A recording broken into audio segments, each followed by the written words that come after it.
Hello and welcome back to a Pillar Pilot stream. It's been a while. It has been a while. I went away last week, so I wasn't able to say hello to you all. So it has been a while. Don't deny. So I can get the sound levels right. Yeah, I hope that's a bit better. Right. So yeah, it's been a while. But welcome all back. It's nice to speak to you again as Pillar Pilot. So please, come along, say hello for this two-part adventure today. It's one stream, sorry, but two sort of sections to it, unlike we normally do. Where today we'll be flying from initially this place, which is I can't remember the name. I'll get back to you there. On to Juliana, and then from Juliana we're going down to Barbados to check out the scenery that we departed from in the last stream in Concord. Of course, this Concord, so we didn't check it out for that long. So it'd be nice to spend a little bit more time flying about the islands. And Barbados. So we're not really challenging landings today as such. They're pretty big. They're pretty big runways. So it's not it's not too challenging. I know. But of course, it's good fun. Going into Juliana, it's good fun. So we're going to enjoy it. So it should be cool. So we're fairly full. It's surprisingly popular, these little journeys today. So we've got 96 passengers on board. We have both cargo bays are full. And we're taking people who've had a nice party in San Juan and the Costa Rica island for the time. And we're taking them back across to Princess Juliana, where of course from there you can get a plane from San Juan, of course, but if you're, say, live in Amsterdam and you come for a holiday, you then go for an explore around. So we're taking them back to Juliana, where they will then go home after a nice holiday. So hopefully it should be good fun. We have got San Juan Centre online, so we will have to contact him at some point. We're in the BAE 146-200 this time, and exploring some nice freeware scenery actually in the area. Jones Aviation has told me he'll be joining us if he has the time, so don't worry, the aircraft is cold and dark. There's no real rush. Got some nice sort of trucks and things parked up along here. This is the cargo side of the airport. There's 6 stands in total for big aircraft. Cargo and passenger. So very small. We're in the only regional stand for regional little aircraft for this exact kind of flight. So that's the idea. Yeah. Do I often go party on these islands? No, I don't. Right, turn down the noise a little bit. It gets a little bit loud in the field. Yes, no, I don't. Yeah, right.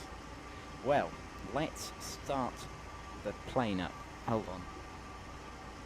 I've got to get my my little checklist up. Oh, well, I'll tell you what we do. We'll use the on-screen ones. Ha ha ha ha.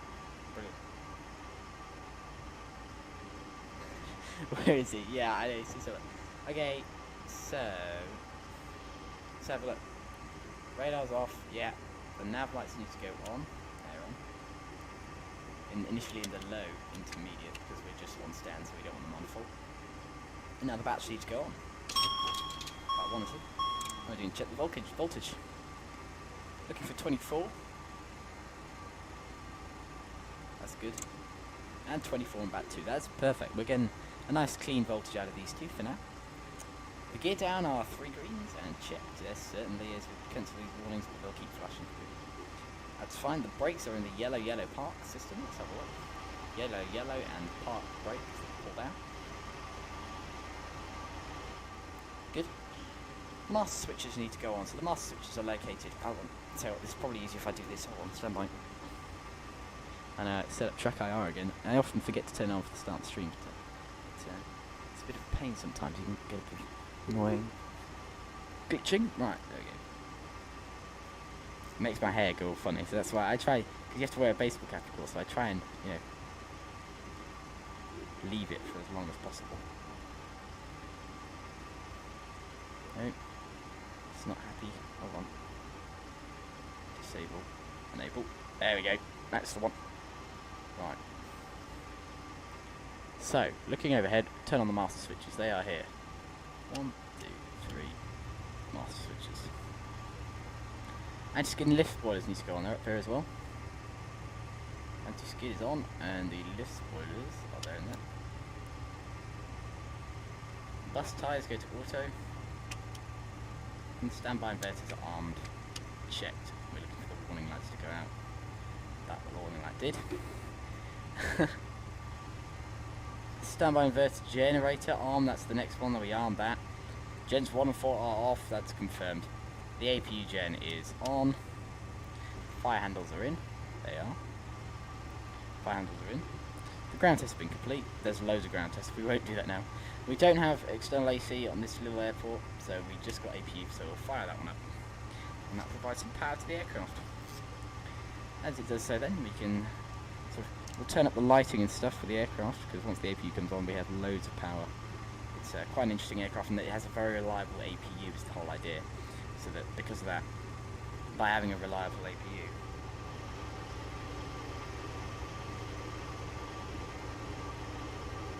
the idea is for this one that it can land at rough strips because it has a reliable APU, so it doesn't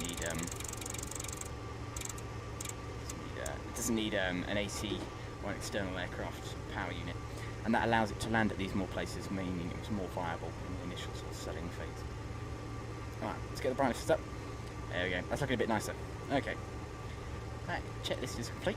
The AC and PTU pumps need to be checked. Watching the pressures both pressurised. Good. And that's checked. Thrust levers are off, that's good. They're off, they're off. Engine anti-ice needs to go on. 1, 2, 3, 4. Engine anti-ice is now on. Continuation is off. The heaters are off. Casey, are you joining us today? Yeah, less reliable engines, but reliable ACU. That's exactly it. That's how it works. It's an interesting idea, but I think, yeah, they obviously know the thing. But your dampers, they're up at the top here, 1, 2. Whilst on the topic of arming, turn on the smoking. Let's see what's on. The 96 passengers, we don't want to forget that last little person. Is all good. Right, but before start checklist, we'll go through and then we'll start programming stuff. So, fuel panel is checked and set. We've got the fuel on board. They loaded us up earlier so we can turn on the fuels. The ice detector's on. That's under there. Lights and notices. That's fine. Quality signs is on. We'll zero the flow meters. We'll set up everything else and we'll contact the clearance. You're working on the side. Right, I'll get our radio on. And we can tune over to sound line.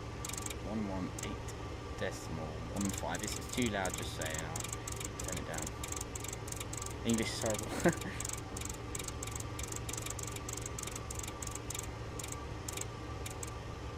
I probably could have switched it away.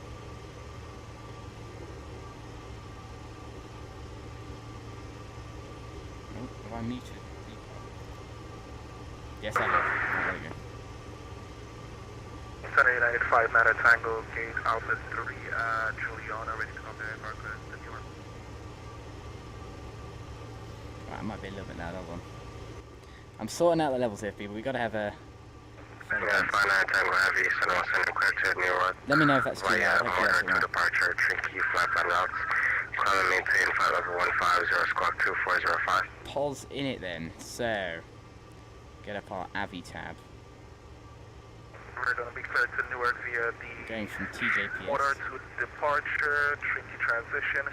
Climbing and maintain flight level 150, squawking 2405, United 5, Nano Tango. There's our routing stuff. Yeah, 5 Nano Tango, read back this car, Alpha pushing start, QNH 1017, break, Golf Alpha Zulu, Echo Charlie, flight 8180. That's the one, and we're American. For today, on our flight, we are American. VS 022, speed 180 knots. Confirm for the You get loud aircraft. VS 022, speed 180 knots. Fantastic. Right, routing. Go to the next page. We're going to go to Olaga. Is our first sort of, after the Watching 063, heavy descend and maintain 7,000. Oh, Descend and maintain 7,000, parking out 060. let me go to Uluba. Good. We can go next. We can go to our departures and arrival. We'll set up the departure for today. So from runway 12, the Wilfred 2 to Olaga. That's the one. Fantastic. And we'll just go back to American 2511, turn up heading 270. runway 10 via Aluba. Left heading 270, American 2511. Doesn't actually have one. I think it's VS going from 022, Aluba. turn left heading 150. Dating, yeah, okay. isn't one then. So we just seem to go Olaga to Aluba, and from Aluba we just go straight to Abaki. That just seems to be how our routing is today. Okay, cool. I'll take that. Right, quickly go to the menu. Set up a performance page. So, waiting, pretty heavy today. Reserves 0.1. I just set that because it'll just burn all the fuel. That's fine. Cost index. Charlie, 5 miles from Aluba, flighting 130, maintain 2,600 to establish cleared via Y Zulu approaching 10. 80 is a bit loud. Yeah. Turn it down a little bit. Sorry about that. Take off then. Flaps. Yes, 022, descend and maintain 3,000. 24. I've turned it down a little bit. Flaps are 24. I've set flaps 2 today because I just it's a little bit short, the runway. I'll show you in a minute. It's a little bit short. And we're on that. So I'm sorry, Delta 59 and go ahead.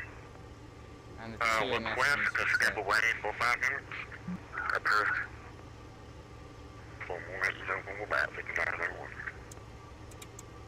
Temperature of 28, we just set that in. That's like setting your flex to temp for today.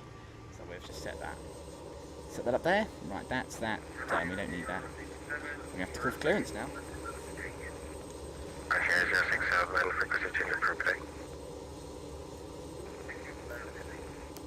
Right, I got the notepad. Okay, let's Record 2511, flighting 180. Heading 180, American 5511. Marching Air 063, heavy flighting 050. Heading 050, mountain on 060. let me just do a quick sound check before we Yes, ask 022, flighting 130, supplement from Tina, maintain 3,000 until established under localizer. Cleared Alice 2110 approach. Heading 130, established under localizer. United 59 Tango ready for push. United 59 Tango, heavy push to the proof facing east. Crazy, 59 Tango. One, good afternoon, UPS 9720 heavy Cool, yeah. I can see the ATC is a little bit loud, so let me just take the edge off that and increase them both. Right, there we go. Hopefully that's a bit better. I'll turn myself up a little bit and then down a little bit, so we can call for clearance.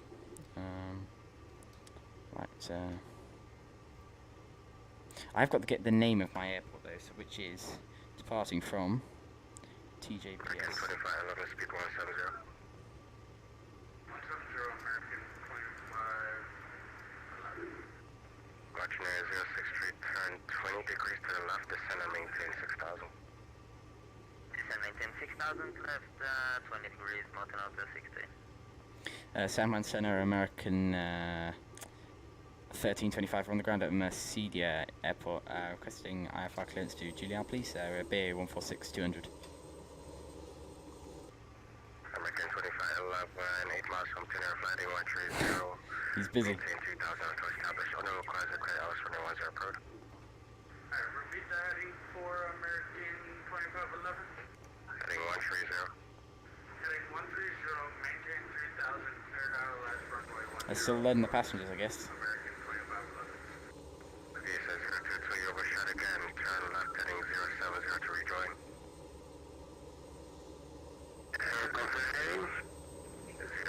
Just going to check my mic actually. Oh, it's very loud. They would have heard me then. On like 8 on bat sensors. Alright, hopefully the cargo guys will Speed 180. get rid of them. Speed 180, mountain out 060. American 1325, transfer shortly, standby. Understood. Close up the cargo door. Golf Alpha Zulu Echo Charlie, wind 1001 to last 21, quick land. Get rid of him too. So everything gets closed now. Because we should be about ready to go by this point. Once you're starting to get your clearance and everything, you're almost ready to start engines. So you want to normally, in BA-146 especially, get your clearance and then go. Because what often happens in this kind of plane is you can sit in the AP for too long. I'm still a little bit quiet, understood. I'll come up a little bit. Hopefully that's a little bit better for you all then.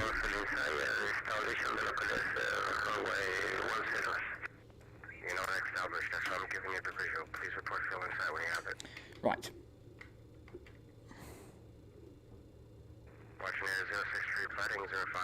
Okay, let's have a little look at what we've got. So we got our speeds 3.7, that's always how it is. Now we set up our temperature. So we want to click on this tab. It'll automatically set this from the sheet 24. So we just want to check that. It wants the VR 117, V2 122, that's exactly what we've got here. And the V1 is just 115. Roger, fly heading 360, maintain 3000. So I just go to fine tune it. Speed 180.5. That's a bit better. We've got the 150 there and the 190. Splendid now. Ah, fantastic. Perfect, perfect, perfect. Right. Okay, we're setting that up. So that's now the speed set up on there.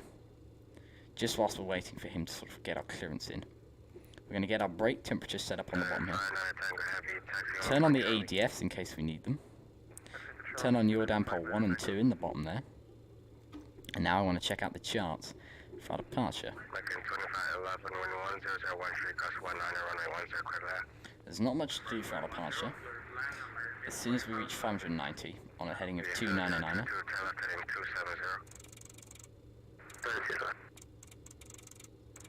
American 1325, clear to the Juliana Airport as well. There we go. Maintain 6000. Expect flight over 2301 minutes after departure. Departure is with me, squawk 3425 for release. Understood. 6,000 initially, then 230 from there. Squawk 3425. American 1325. American 1325 is not correct. Call me back when you're number 1 for departure. Frequency change approved. Understood, 1325. Right. Okay, so we've just been cleared there, so I'm just quick breakdown of what he told us. So basically he's just said squawk, so that's 3425. So that can just go in there, we'll just set TA for that. Right, now the squawk's been set. What he then told us was 6,000 initially, so we'll just dial that in there so that we don't exceed it. That'll be altitude on. Right. So we can set it to RNAV because what's going to happen on this departure, 0.9 miles is the initial waypoint, that's the idea. So this RNAV has got it programmed into the route for departure, then we'll be following the FMC. Out of Juliana it'll be a sort of, we'll do the VOR departure, but that's all good. So basically he said we've been cleared to start by ourselves, and then once we're holding short of the runway, to contact him for departure. So, we're going to check out the weather then. It is 3001 in the altimeter, that's good. And the V speeds have all been set, as what I was doing before.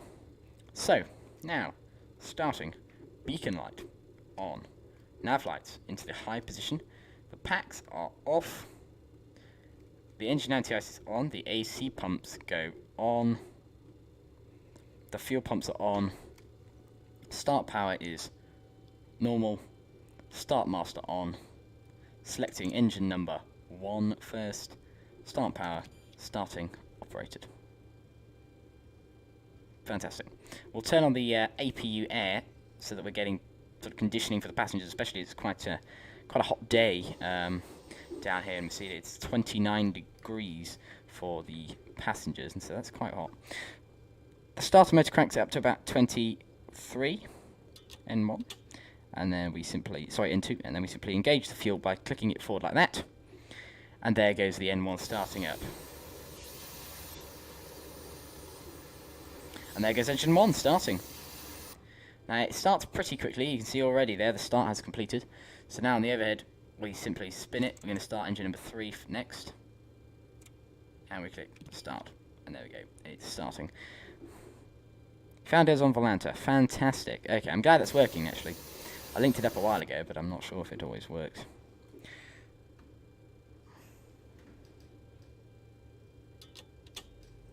I have to get into an odd position. Every time I move my head in track IR, I get away from the microphone, so that's why I often don't speak, because we just move away from it. But that's fine. Anyway, cool. So that is engine number 3 starting. After engine number 3, we're going to go engine number 2. It's nice not having to push back. We won't have to all day today. If I pick the right stand at Juliana, Bravo 1, I believe it is, we can spin around quite nicely, sort of in our own side. Here, we're just going to make a right-hand turn out onto the taxiway. And we're taxiing out for today on departure from, let's have a look on the Avi tab. We are departing from the far end down there, so we're going down to that one. We'll take this sort of, we won't backtrack, we'll just hold there. We'll take all the runway though, because why not? But we won't backtrack, we don't need to. Oh, sorry, I've got to engage the fuel for that one. Engine number 2 fuel engaged. It's quite a quick start process, that's the idea, because on these sort of rough terrain strips, the less time you spend starting the engines, the less dirt and things you blow up, and especially in airports where you have to carry the amount of fuel you want to return with as well, so landing at somewhere, the Greek island hopping and stuff, which is what it was sort of made for, that kind of job, and rough strips and sort of fields. You have to of course carry as much fuel as you're going to need to return. So to do that, you got to burn as little fuel as possible so that you can carry as little fuel as possible and make the whole flight easier. And that means having a start process, which is what it's doing. That's why the APU is so reliable. It allows for these quick starts. Right, now we completed our starts. After start checklist, we're going to go off, off. I don't need a checklist to do this. I've done it a million times. We then turn off the engine anti-ice. Gens 1 and 4 on, and the 3 and 4 pumps on. I will check on the checklist, even though I want to check on the checklist because I don't want to get it wrong. Brake fans auto, that's the one. Heaters on and checked. On and on, auto. I'll leave it in auto actually because otherwise it's a pain. And we'll just leave it in sort of cooling. Keep the temperature fairly low if we can. The APU's there on. The engine air is going to remain off for departure, and so is the packs. So that's, well, we can set the packs on actually, but they will be running off the APU air. So increase the temperature slightly. I don't want it at -2. Turn it up. We only want it at 10 degrees or so. We want to keep it nice and cool for the passengers on board. So it's important to get this stuff right. TMS has been set. The transponder will go to mode C as per required in this area of the world. Okay, we'll get the ground crew to remove the chocks. Chocks away. And before takeoff checklist can be done as we taxi out. Juliana, do you control that? Yes, I do. I do control that. So yeah, so it's quite cool to be able to go from somewhere we control, because I get a bit more of an idea, hopefully. Right. That is good. So we'll release parking brake. Hard right, looking right. As we go, we're looking to take this dotted line out. So a bit of power. A quick brake check. Stop. Brakes working nicely. Bit of power. It's working well. Bit more power. We're quite heavy, as I said today. 95 passengers is, pushing the limit of this aircraft's 100 passenger capacity. So we are pretty heavy. As we taxi out then. So go back towards, we go left and then right and right again. As we just want to stick on the taxi line. I don't want to be rude or anything and cut the lines, so we'll go through the taxi lines then. So left here. The flaps for departure then, we'll go through our before takeoff checklist. Flaps set 2, so 24. That's good, 24 being set. Flight instruments have been checked, the flight directors are on too. The trims need to be set to 3.7, we'll do that once we're on the straight line here on the taxiway. I don't want to do something I shouldn't have done. Hold on then, get right on the direction we're supposed to be going. There we go, that's cool. Right. Trims 3.7. 3.7 set. The config should be checked, then we've got this trimmed and everything done. So that's all good. Nav aids and transponder. We don't need any nav aids because we're on the RNAV for departure. So that's all good. The briefing will be reviewed. Well, we're just sort of going up and right on departure. So we're happy with our departure. The AC pump is on and the strobes will be set as we enter the runway. We're going to open the valve here. Even though it's in auto, we're going to open it so that in case it fails, it's already open, and that is the pressurization. That's quite important in this bird, because of course in this aircraft you have to take off on the APU. So remembering to switch rapidly to the engine air and providing engine air source is very important, because you forget to do that, you're in serious trouble because of the way this plane works. So you have to remember to do that. So I forgot to do that on my first flight with this one, and it causes quite a bit of difficulty actually.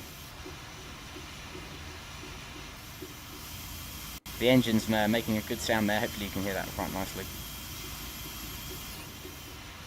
Very nice. Right, we'll tune back to Sandman Center, and we'll call him. He said to call when on the end of the runway, so we'll finish up our sort of. We want to be fully ready for departure when we call him. Now reduce the throttle a little bit. Don't want to run off the end of the taxiway. And as I said, we're just going to go left here. We won't do the backtrack. We don't need that much runway. We're a pretty small little bird. Okay, idling the throttles. November 181 Charlie Hotel, power discretion sent across local at and maintain flight level 110. Yes, that's the total runway okay. Roger, so descend flight 110 to cross Ludo, was that for 181 Charlie Hotel? Right, just stop here and we'll call him up. An American 1325 at Mercedia, ready for departure. Understood, 1325. Okay, and the strobe lights go on. The TMS is ready. Roll it onto the runway then. I had just put the parking brake on, so I'll just release that again. A bit of power then. Takes quite a lot of power is what I've noticed to make it roll. Needs quite a bit. See the engines there. Looking pretty cool, and the flaps have been set. So the crew is sort of all ready to go now. So we'll roll it on and we'll get going, I think. Got 2 legs, as I said, to fly this time. So that's a good little. We've got a good bit of run. Right. Reduce throttle a little bit, and we'll report when airborne. Right. Established on the runway. Throttle up. If we get a config warning, I'm gonna stop. No, we're good. Fantastic. Right. Thrust set, you can hear it sort of reducing slightly. That's the TMS controlling it there. On departure. Speed alive, both sides. So I've got a tendency to roll to the left here, so I'm just correcting that. Cross-checked. Cross-checked 80 knots. 100 knots. V1. Rotate. V1. Rotate. Lifting the nose up into the air. V2. Gear up. Positive rate. Trim up a little bit. I reckon 7.2 miles to the first waypoint. I think it was a bit less than that actually. We need to be going left pretty quickly.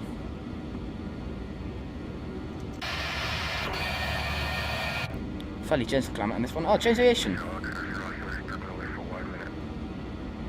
So I'm late, just got back from, nice. Yeah, join me at Juliana if you can, but sounds like that's cool. Right, rolling it left then. Alright, wants to centre us. Interesting. Rojan. Where is Rojan?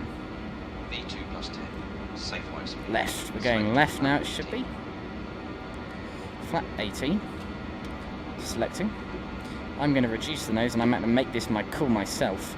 We're going left to Rojan here, so we need to go left fully the way around.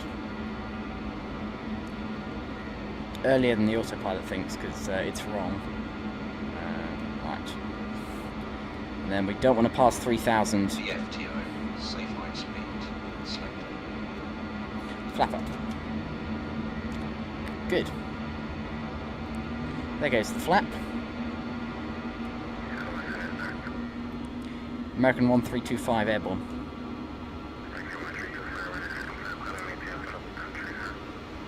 Climb maintain flight level 130, American 1325. 230, 1325. It's loud inside the flight deck. And the VNAV will go on in a minute. Right. Oh. Flight directors are going left.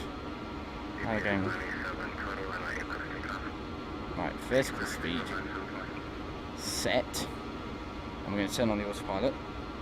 Whoop. And just as it does that slightly, what we're going to do is get the engine air on. And we're going to sort out our pressurization. And gear up there. Engine air on. APU air goes off. The packs 1 and 2 are off. And the APU gets stopped. And make sure those packs are on. And the pressurization will begin shortly. Right, with the AVI tab then, we should be going left to 0909er. There's the runway we depart from. We're heading towards the waypoint Rojan, which should be this way. The autopilot's going a little bit odd here. It's going to Javi next. Right, okay. Oh, JV, that's there. Right, that's good. Not sure what's going on with our indicator here. It's pointing 2909er. Or rather, it's pointing completely off. I'm not sure where it's pointing at.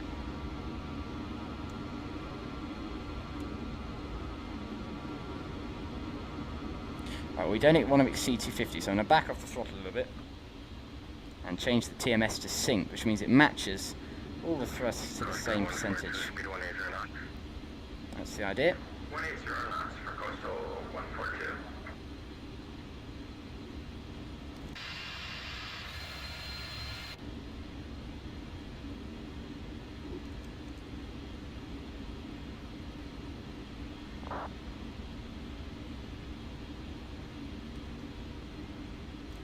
Doesn't seem to be navigating particularly well. Ah, LNAV is off for some reason. Okay, interesting. I wonder what it's doing.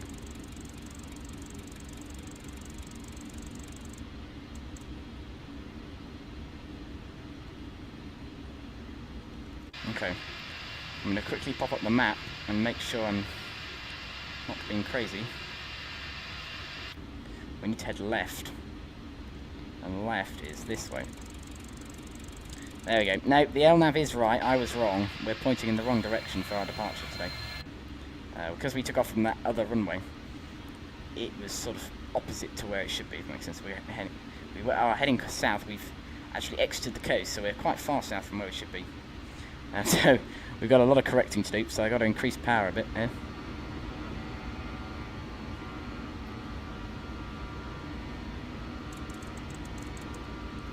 I got to apologise to the controller for getting this a bit wrong on departure.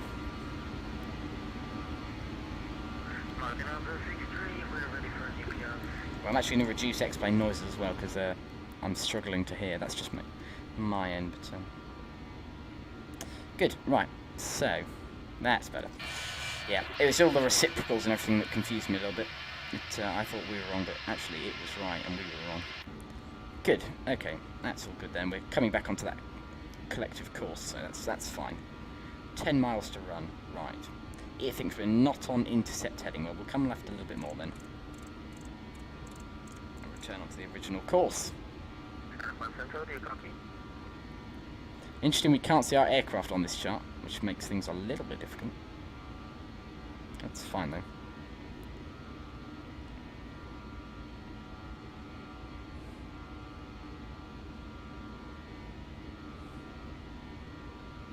Only goes down there, so we're about to make a sort of big right-hand turn in a minute, as we're almost heading north to correct ourselves for our error.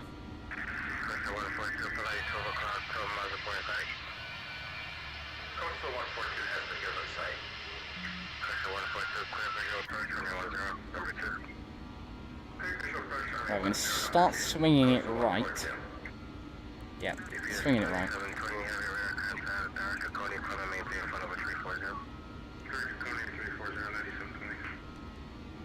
Pressurization is checked because we're not blacking out and we're 375. And you can also see down here, pressurization on the cabin is controlling nicely. So that's good. Right, keep rolling it right on the heading. Select LNAV. There we go. See a weird departure on here, you got I us. forgot to check you. What's the cruising altitude? It shows up plus 4,000.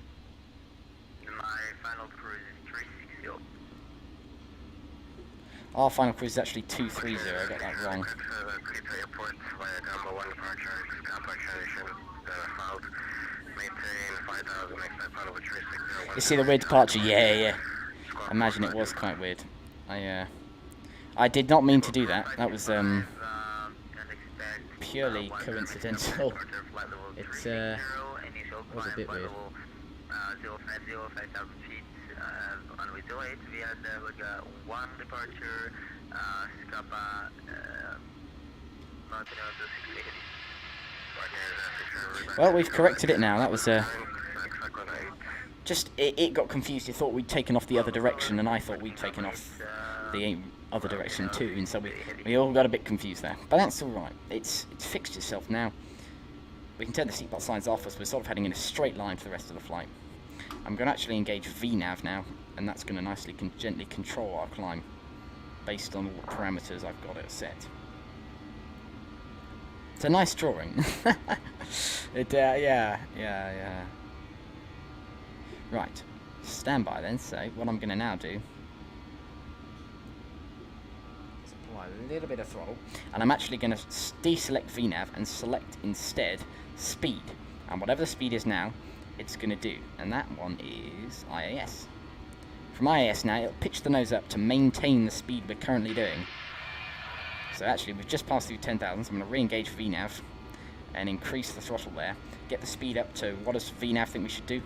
Speed, econ speed, 282. Right, so get the speed up to 282, and then hit IAS again, and this time it'll maintain 282 knots, which is exactly what we want to be doing.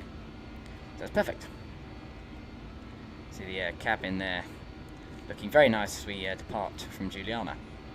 I don't know if any of you got the Microsoft Flight Simulator one, but if you have, it's worth flying. I hear. I haven't personally got it, because of course if you've got it in XPlane, I think why not keep it in XPlane? Right, we're looking for 282 on this one. It's a fine art getting the speed to the point where you then hit VS.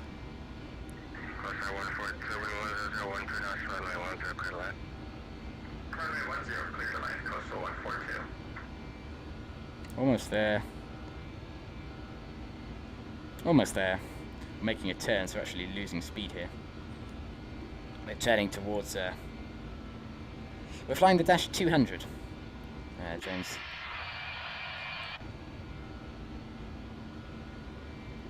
And we'll select IAS. Climbing pretty quickly here. Uninstall MSFS. I have got it. I haven't done any of the recent updates, so I can't fly straight away.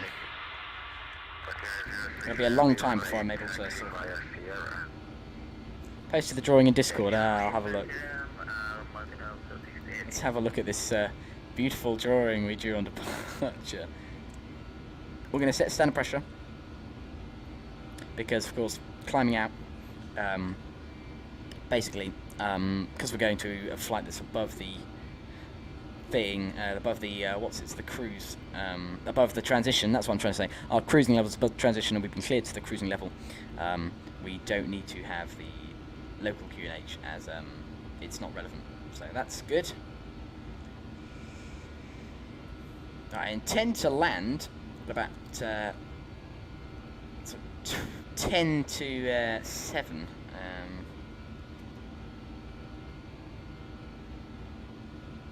So that's hopefully where we're going to aim to be. And then we better have a look at the approach once we get to cruise.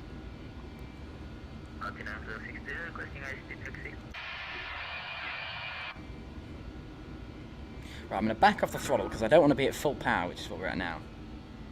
And that, because of that IAS, what it's going to do is it's going to pitch the nose down to maintain that speed with the new throttle, making it more comfortable for passengers. So that's nice. So it's a win-win. Right, it's leveled the nose. Oh, it's dropping slightly. Maybe I do need a little bit more power.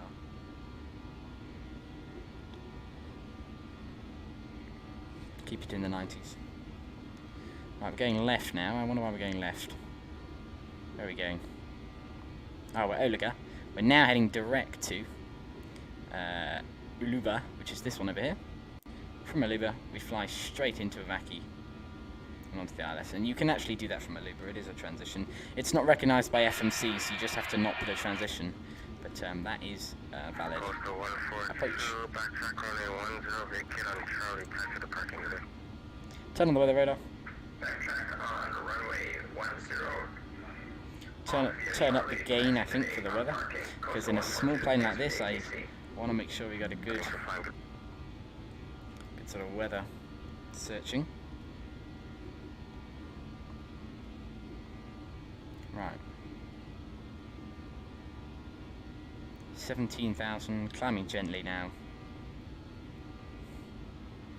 The wheels are down to -5, that's fine. Get a little hydraulic warning there as I hit the brake pedals. That's fine. That's actually not bad. Good. Climbing pretty nicely. And then of course our next journey today is Barbados.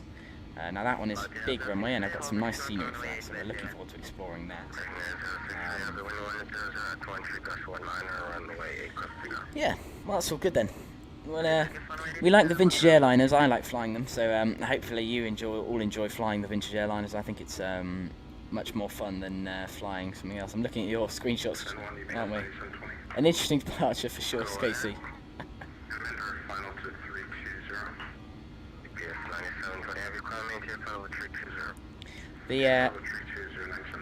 The vintage airliners are much more interesting to fly than the modern airliners. They're a bit boring, I think. My opinion, of course.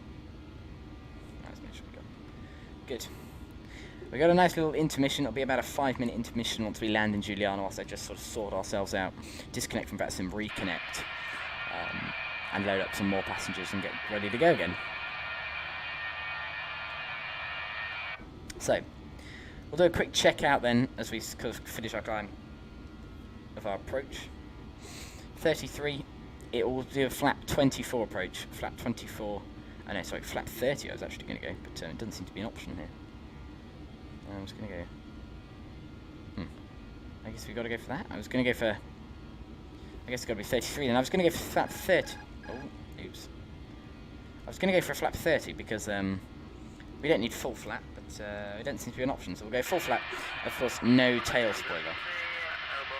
We won't open up the tail spoiler because you only need that in a serious steep descent. So we won't do that now. We don't need that. Good. So that's set. We set the speed up in there, so we just want to quickly set it up in here. So 33 and 116. So 110, 112, 14, 116. And the approach speed then is going to be about 130. And we'll set it at intervals, so then we've got 150 and 170 about there. Good, through 20,000 then. Time for a snack. Oh, time for a snack. Oh, maybe. I don't know. Have a quick drink of water maybe, but for the short hops like this, I think my snack might be in between the two. That's, so that I don't sort of leave the flight deck for too long, because it's quite a short little hop. Right, let's get TNCM up. And actually our approach, I've got to change. Our arrival, we have to take the VOR GME Zulu, because we can't do RNAV, so that's what that is. So then it's just from... No, we should be going to Aluba. That's the one, Aluba. Because then... Oh, we got it up here. We've got two AVI tabs in the flight deck there. Alright, so airport info. No, wrong one. That's the one, that's what we want. So landing then, small aircraft. So we will turn around on the runway. We don't need to go to the end. We certainly won't. Stopping distance wise, we should sort of see this halfway sort of turning here. We'll try and turn around in that one, and we will vacate on Delta or Charlie. If we have time, we'll go Charlie, because that, of course, is easier to vacate on. And it takes us straight towards the stands. Parking in the stands, then. If we get the parking stands up. Where are they?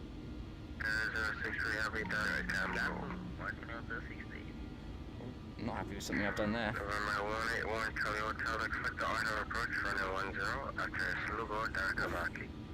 FPS has died suddenly, I'm not sure what I clicked.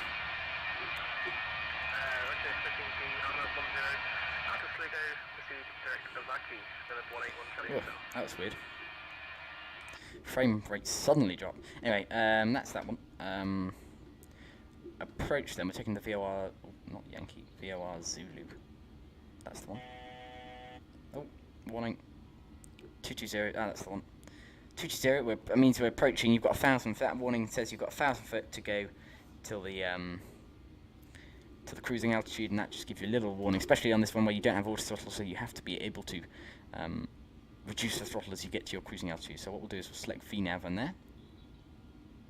I'll back off the throttle to a nice cruising level, holding the cruise speed optimized, which will show in a minute on VNAV.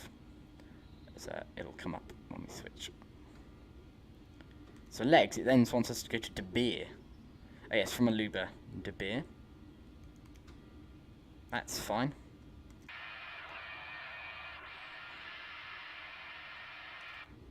Right.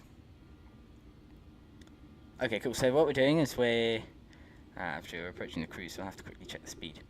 Then arrival-wise, we need to choose 113.0, 130.000, switch that to the active. That one goes to the active. Put that in the active one. I'm watching the speed closely here, don't worry. We're in 096 in the heading.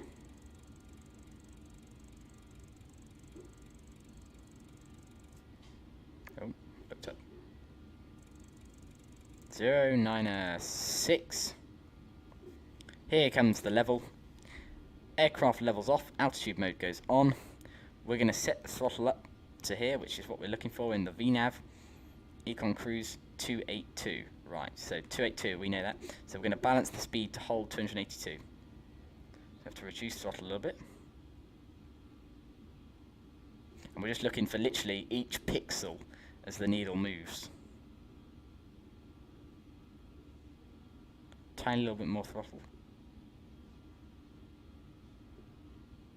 My throttles aren't very accurate, so it does make it a little bit difficult. It's probably going to look a bit weird on the YouTube replay, but that's fine. Right, 1,600. Oh, and the straight-in landings standard is 500 feet then, minimums. So set that in there.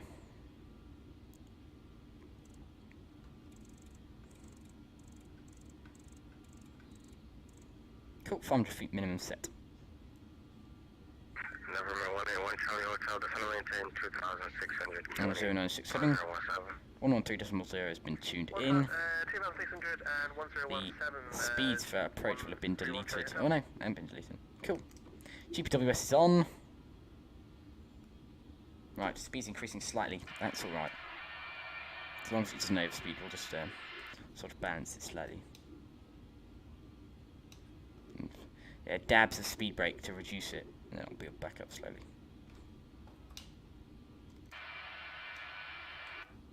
Good. And that's the speed balance. That's the best I've ever balanced it, actually. So that's pretty good. Maps, then we can just have a quick look at sort of our closing to the airport. Doesn't show anyone else. Oh, there's a couple of aircraft. Oh, there's one there. One there going in. That is about it. MDA and DH. DH is for precision approaches. MDA is for non-precision. So if you're doing like an RNAV or a VOR GPS, then you want to use MDA. And then just the decision height you put in for decision height you put in if it's precision, because you get an exact number. Whereas here we got 500 there, so that would be like because we had 500, it's sort of a rounded number. So let's see here, DA/MDA. So if you're able to be doing decision height, because brackets height, it would be 486, but MDA. Different letters, translations, right? That's literally the difference in terms of what it all matters about. So I'm going to set the heading here onto a 128 in the sort of autopilot. So 13. So that's 128. Because you can see here, in case we go around at the earlier stage of the flight, I'm going to turn right to 128 and eventually right for 180, where we then come back into the DME arc to re-establish. That's the idea. Of course, if we go around later, most likelihood in case we go around at this place is we go around very late on the runway, so it's going to be an immediate turn at 180. If we go around altitude, again, it seems to be, let's have a look, climb up to 10 DME, so it's just 1,600 again on the go around. We've got 93 miles to go. Fantastic. I'm going to reduce our throttle by a tiny little bit. Tiny amounts. Reducing it slightly. Right, that should stop the speed from climbing. Question is now it's dropping.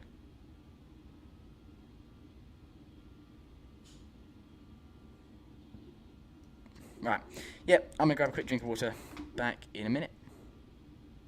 Not even 5.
And we're back.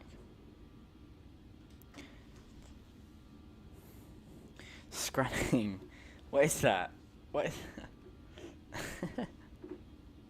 You're on a diet. Oh, wow, interesting. Interesting. Don't think ATC have contacted us. No. Oh, good.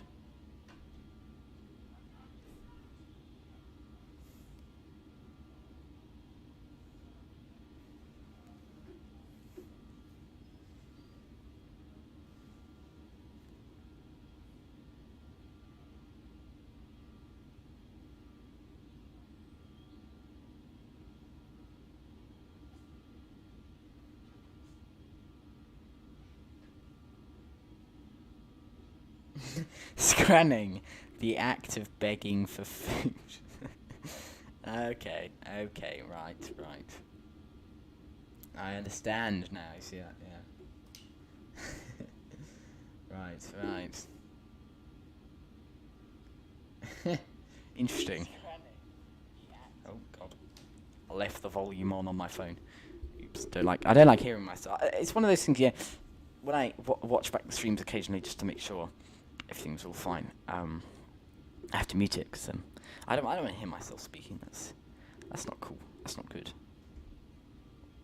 Right, we just passed over halfway. So yeah, that's nice. The second leg is a lot further down to Barbados because it's not St. John's, or is it St. John's? No, there it is, Bridgetown.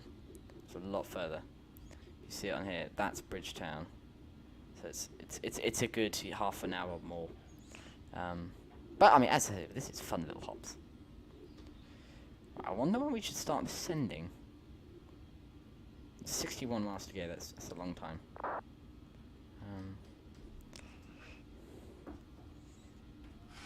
Air France is late descent, late.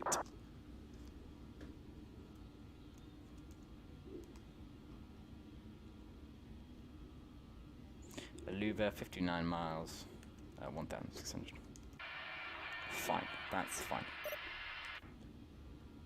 Oh.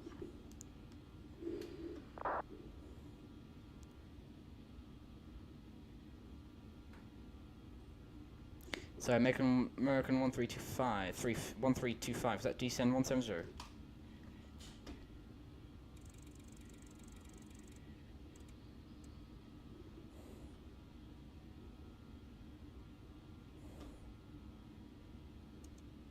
American 1325?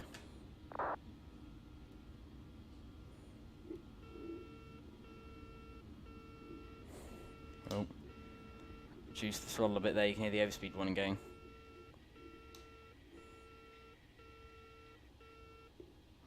Reduce that a little bit. American 1325, anyone frequency, can I get a voice check please? American?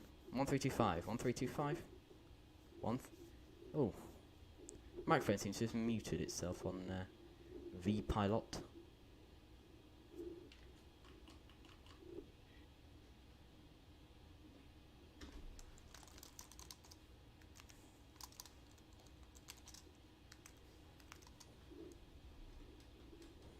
I spelt that well, haven't I? Dawn Tall 170. Why is it picking the microphone up? Ah, yeah. American 1325, descend and maintain flight level 70. 70 1325.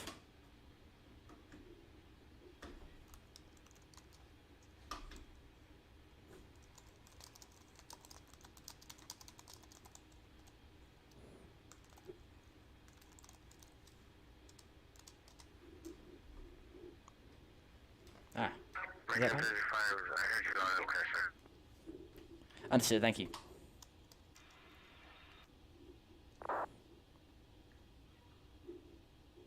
Ah, Speedbird 11. I wonder who that is saying yes, bruv.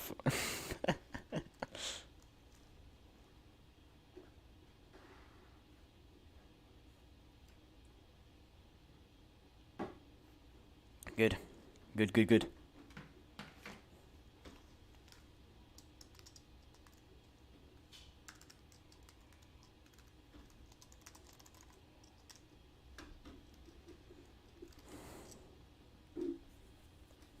Good, right, we're going down. Oh, can you guys hear me on frequency?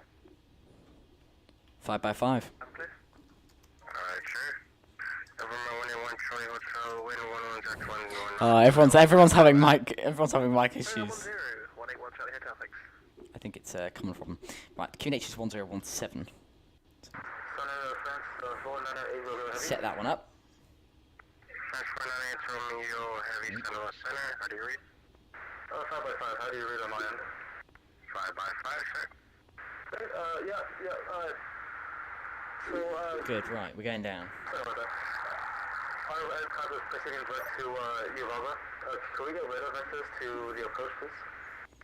France 498 Romeo. Sorry, there you go. Line of approach, runway 10, direct Altamont. Oscar, Yeah, Tango, KC, Mike, yeah, Oscar, sorry. Tango.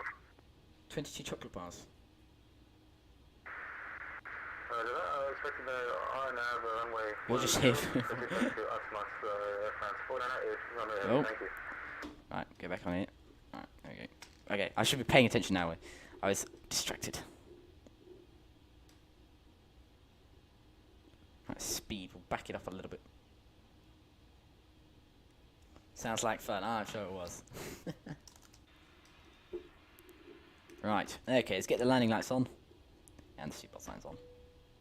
And we'll have a look at our descent checklist. Descent checklist, PTU on. Pressurization, yeah.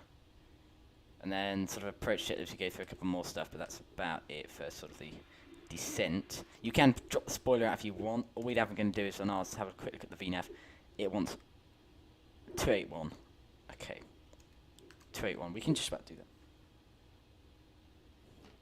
We can do 281, can't we? Yeah. Good. Alright, coming down. Air France 498 for Romeo Heavy, descend maintain 2,600, QNH 1017. Now back out the throttle, because we're 12,000, I want to be doing 250 by 10,000. American 1325, expect VOR Zulu approach runway 10, descend maintain 2,600, QNH 1017. Descend 2,600, expecting the VOR Zulu runway 10, QNH 1017. Thanks so much, American 1325. Good, all the way down. Nice. 11,500, we're still going down there.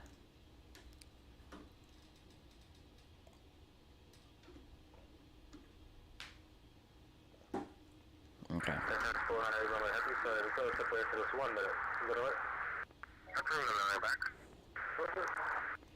23 miles to Aruba. Fine, that's fine. There's quite a few aircraft on the ground, actually.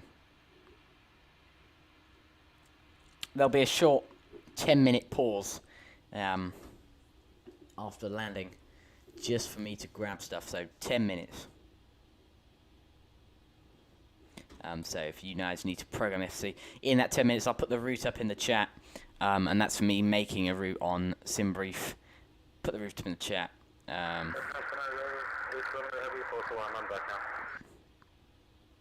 Roger.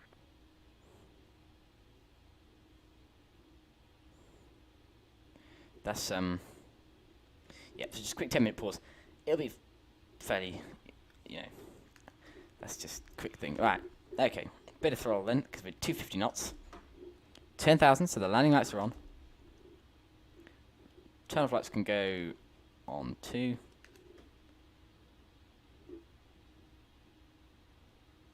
It's on VNAV, so it should be taking us down as and when it sees fit.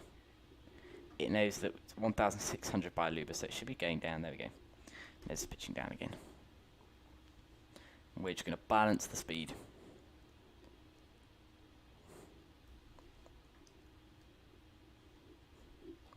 Okay, back up the throttle.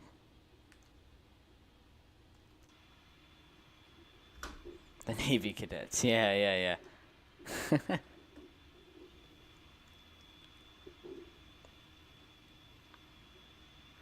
One Charlie Hotel on the ground and telegram. That's yours? Oh yeah, okay, cool.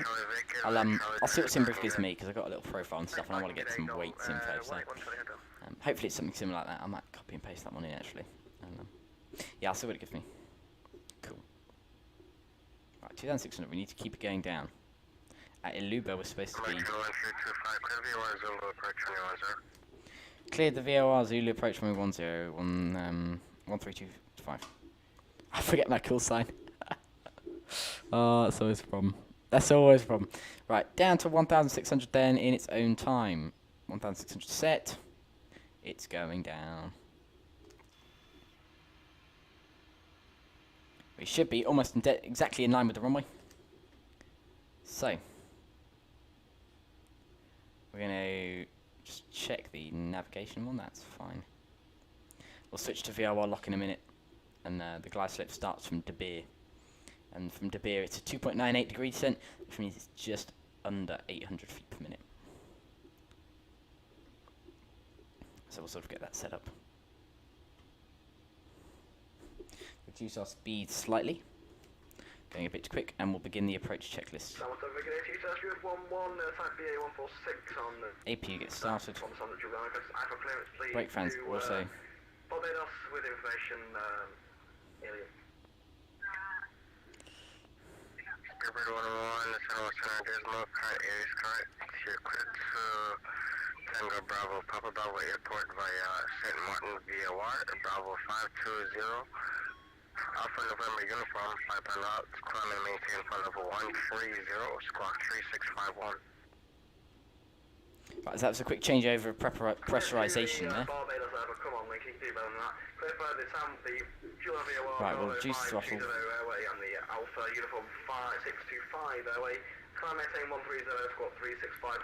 Reduce the throttle, let the speed go down. Speedbird 101 readback is correct. Expect runway 10, Alpha Center up QNH 1017.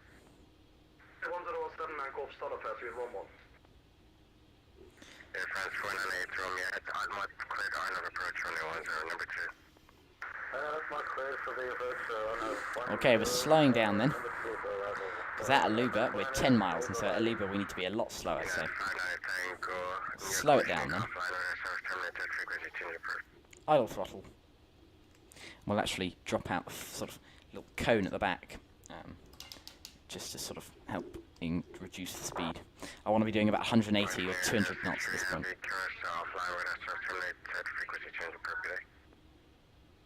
Unicom 128 for Mountain Elbow 63. Thank you very much for the ATC. Appreciate all the help and have a nice day. Bye bye. You too, have a good day. Cool, a little bit more, a little bit more. Landing lights are on.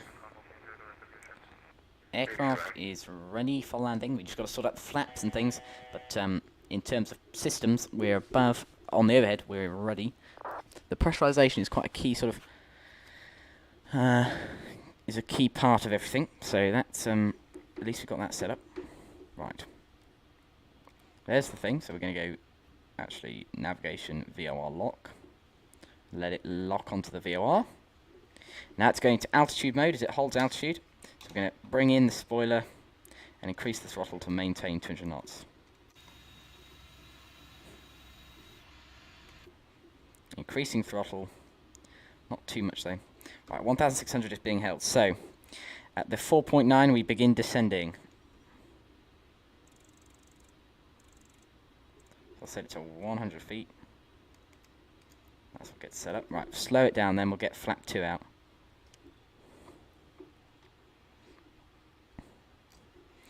American 1325 fully established via Wild Zulu, runway 10. American 1325, wind 110 knots, runway 10, Clear to land, 1325. Speed check below 205, select gear down.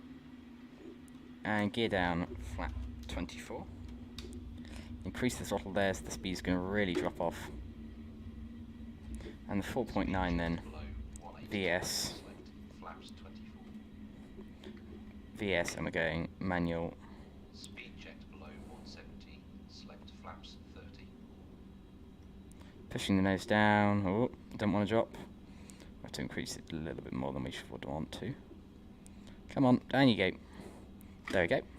Flap 30. Hydraulic pressure warning, and that's just because the throttle's at a low percentage, so it's not happy about that.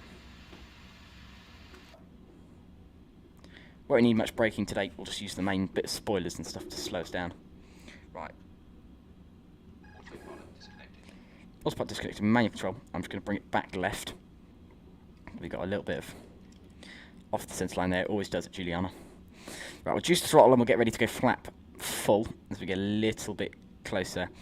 The BA146, you don't need to be like an AC-20 where you establish from miles and miles and miles out. It can establish pretty quickly. It's one of its sort of good features. Right, flap full, 33. Visual for landing now. We've been cleared to land. The spoilers will deploy on landing. I've got to click the button, but they'll deploy. I believe I click it twice actually. Let's see. I'll have to have a quick look at the lever once we touch down. Right, we're hoping for a nice landing. Minimums continue. 500, that's alright. We're a bit off the line there. 400 feet. Keep allowing the speed to drop back a little bit because we've got quite a nose down attitude here. 300, that's alright. 200 feet. Bit of throttle.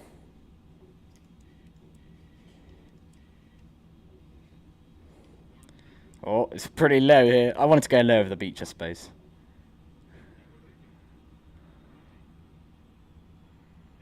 Lovely.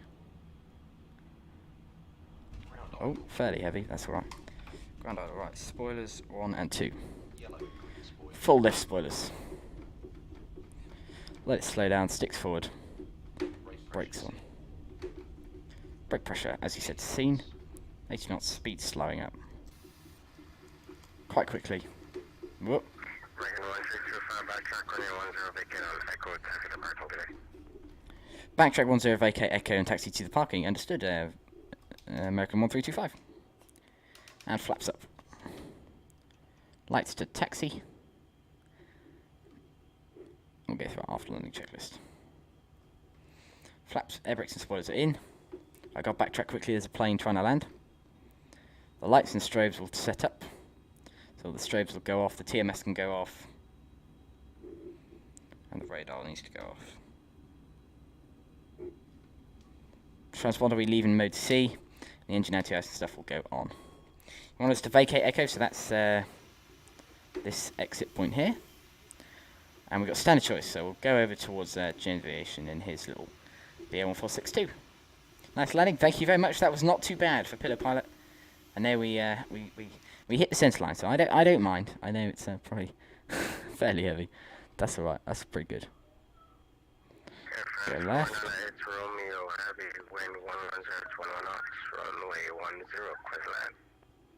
Clear to land, runway 10. We didn't use that much runway at all, actually. We swung around there. That's pretty good. We used up, you know, maybe 3/5 of the runway. That's not bad. That's good. I was hoping for a little bit less, but I didn't want to overheat the brakes. You see, we got what temperature?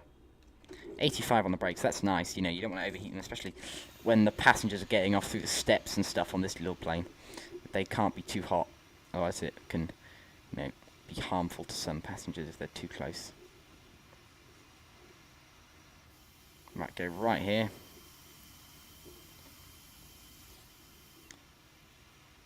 I'm going per. I don't need no backtrack. Ah, yes. Barbados, so we won't need anything. There's a lot of vacation points on Barbados as runways.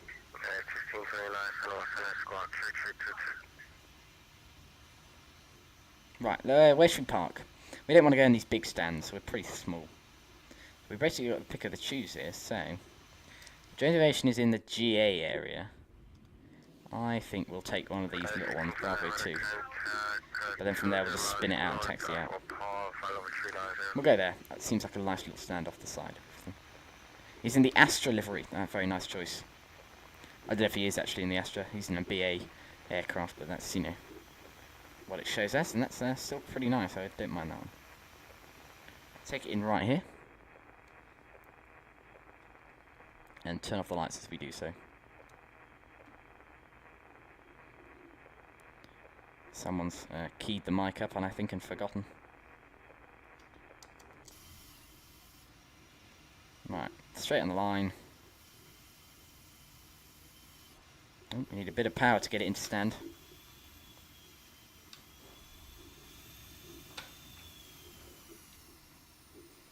And we'll bring it right up. Cool, and we'll stop there. Bang reset then.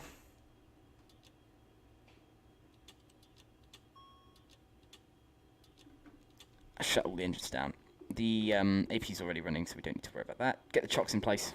And as the chocks go in place, we're going to turn on the engine anti-ice, turn off the heaters, and turn off 1 and 4. And the 2 of them. The PTU and A thingy can go off.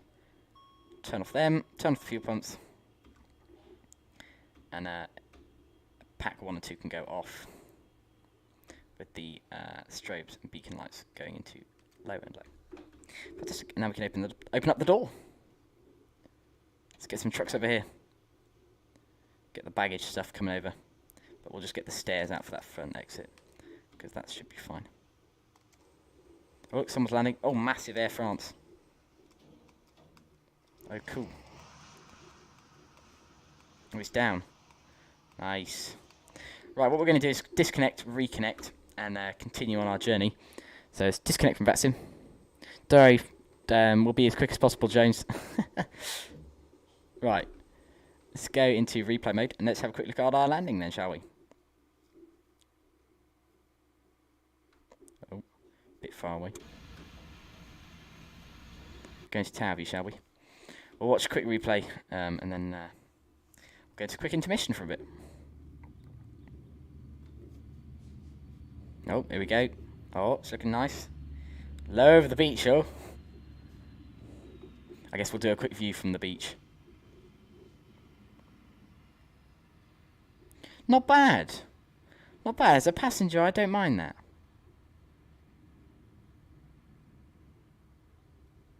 That's alright.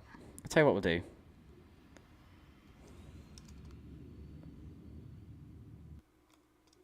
We'll head on to what is it? Maho Beach, that's the one. Maho. Here it comes. Very light.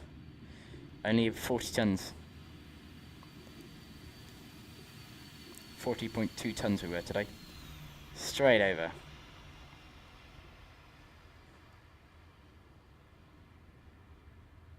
Nice. Nicely down. We'll head it back. We'll check from one of the wing views, shall we? Shall we see what it looks like from the wing view? And then we'll go into a quick pause, as I said, and that'll be that for a bit. Just give me 10 minutes to sort of program everything, and we'll be good.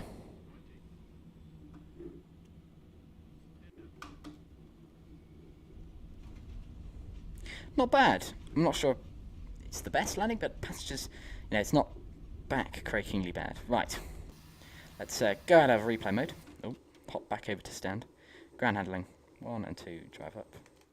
Just hop into the flight deck then.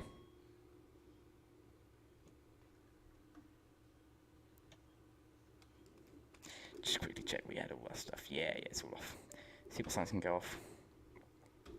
That's good. Right, we're going to reconnect to vatsim then for this next leg. As American 11:54. Right, and I'll catch you all in about 5 minutes or so, whilst I sort out some stuff. Oh. Mute them. Right, give me 5 minutes or so, guys. I'm back in a bit.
And hello, welcome back then.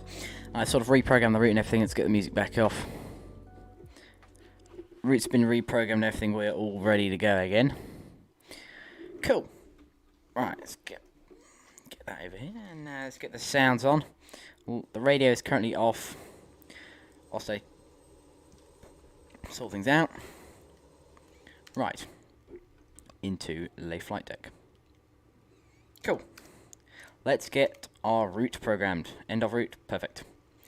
Inner reference. Ident route. Today it is TNCM to TBPB. This time we're no longer 1325. We are instead American 1154. Center has now gone offline, so we're on 122.8.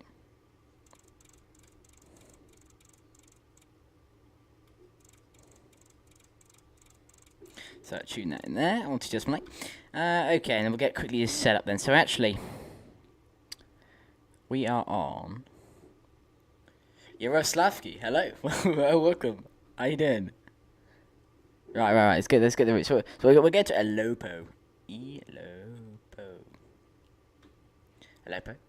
They're taking the UB520. Interesting. That's great. To Anu. ANU. We're taking the UAE 632. UAE 632. In the left. To BGI, where we then just go straight into 09. Good. Departure then. 10, of course. Mordor 2, of course. Elopo. Execute. Departure. I say of course because they never change it. It's the winds mean you never use the other runway. I'll be the ILS on arrival, so that's interesting. Right, passengers. I haven't sorted this out yet, so we've got to check this one. Right, passengers. I meant to open the stairs as well. Goodness me. No one's been boarding this whole time. Right. 347 is the zero fuel weight on this. Let's turn off track IR, that's being annoying. Right, passengers. We're a bit heavier this time. I didn't think it was possible, but we are. Yeah, it's not possible. We've got 104 passengers on board this time. And the fuel today is 6.7. So we need to fuel it back up.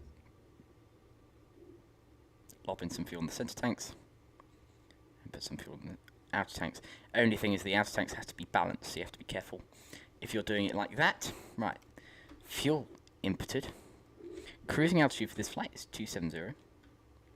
Cost index 70. Oh, reserves, that's 0.1. And the takeoff then, flap 18, it's a big runway, we don't need to be blasting into the air. Oh, doesn't seem to want to give us the PCBs. Did I not put something in?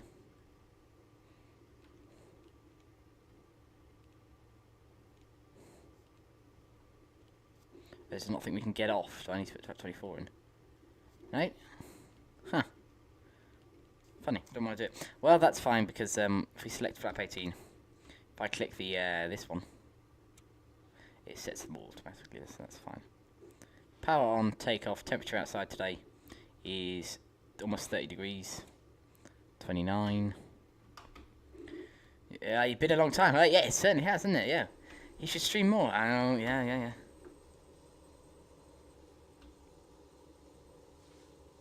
A month or so ago. Wow. Okay. Well, hello. Nice to see you again. Yeah. I know. Yeah. You'll say that. Yeah. We'll get streaming soon. I went off a while ago.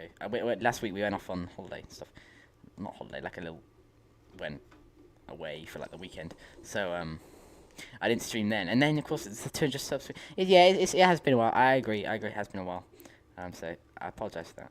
But we're back. We are back, and we're back in full swing. Right, sorry, 1017, I shouldn't change that. Alright, where are we looking? We have done the FMC. So that's the FMC done. Right. Well, hopefully if these people start hurrying up, get rid of the baggage stuff. Everyone's on. Close that one. And we'll make a call in Unicom so we know, everyone knows what we're doing. And Unicom American 1154 going IFR today to Barbados, and we're BA 146-200, and we're starting engines, taxi out runway 0. Juliana traffic, American 1154. Fantastic, that's cool on Unicom. They know what we're doing. Generation, you know what we're doing now. Good. Right, well let's get our engine started then. So we got the APU running, APU generator on, APU air is on. Number 1, just make sure the anti-ice is on. Fuel pumps go on for the pre-start checklist. Engineers all off. PTU, they check, make sure they work. Now turn them off. Beacon light on. Navigation lights on to high. Engine number 1, start master on. Start. Oh, start. There we go. Thought it'd gone wrong there. And in goes the fuel. 555, sir. Goes 1-1 going on to I-4 down to Barbados, following the southern we're in a BA 146 and following runway 10, climbing 13. Right, better get the stairs closed. In goes the stairs. As that engine starts. Hopefully you can hear that. I'll turn it up a little bit. But that's nice. Good. And the door is closing. Still closing. It's quite a slow closing process.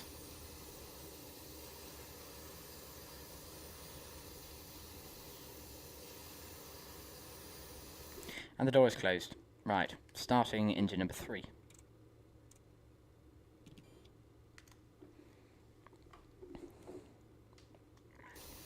Cool. By starting them in this order, what you can do is you can get both hydraulics and generators working. So you get 3.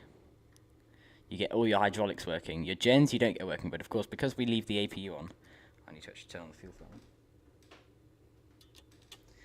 Gens you won't get on, but because you get the APU on, and you leave it on for this flight in the BAE, you're all good. Brilliant. Oh, should we check out the tower view? How does that look? Ah, yes. Engine starting. Good, well we're very heavy for takeoff today. It's going to be a lot heavier than we normally are. Right, that engine's started. Let's get the next one going, engine number 2. Start. We get the hydraulic pumps on for those 2 engines. Oh. On. Good. And we need to go to our after start check, or before starting. Oh, the AC pump goes on. On. Oh. AC pump on. That engine started now, so we'll start finally engine number 4. Engine number 4 started. Cool, groovy.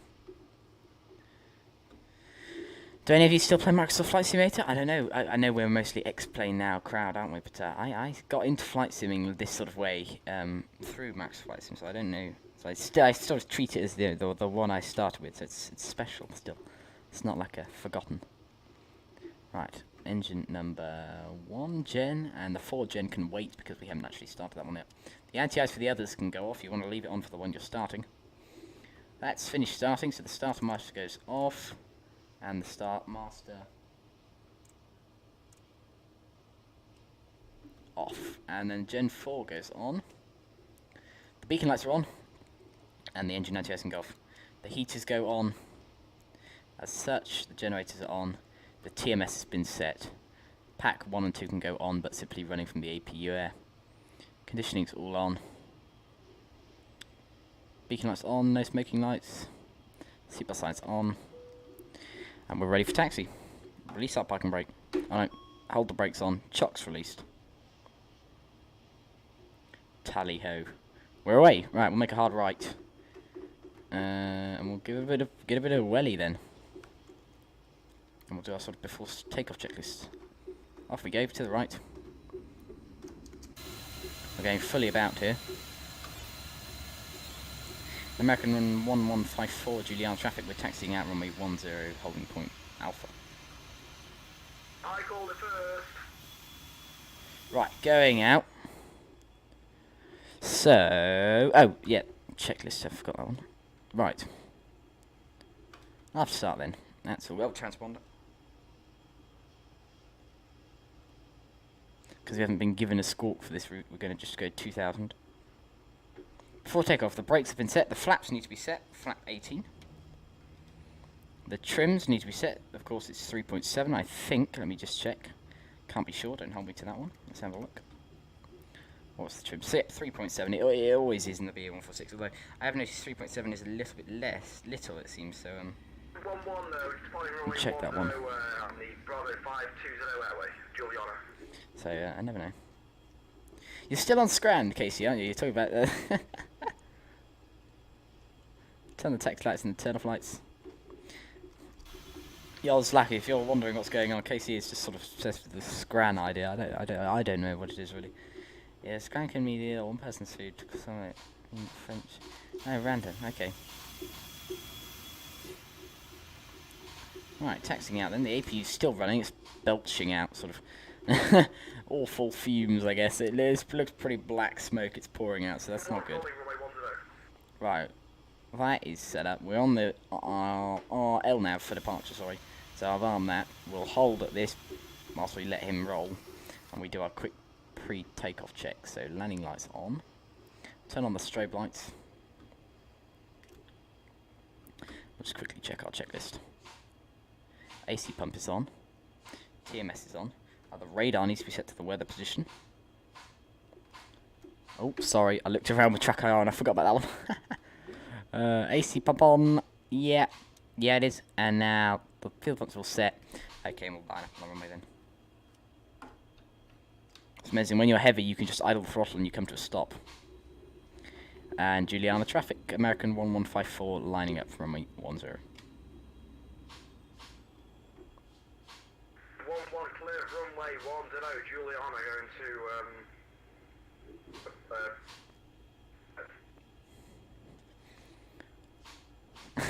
He's forgotten where he's going, that's nice. Oh, it's nice to hear a pilot forget where they're going. Right, it should be a fairly long takeoff roll actually. Although, I prefer it to be shorter because of course of the hills and stuff. This aircraft, when you turn as well, with low flap setting at low speed, it can be quite unresponsive.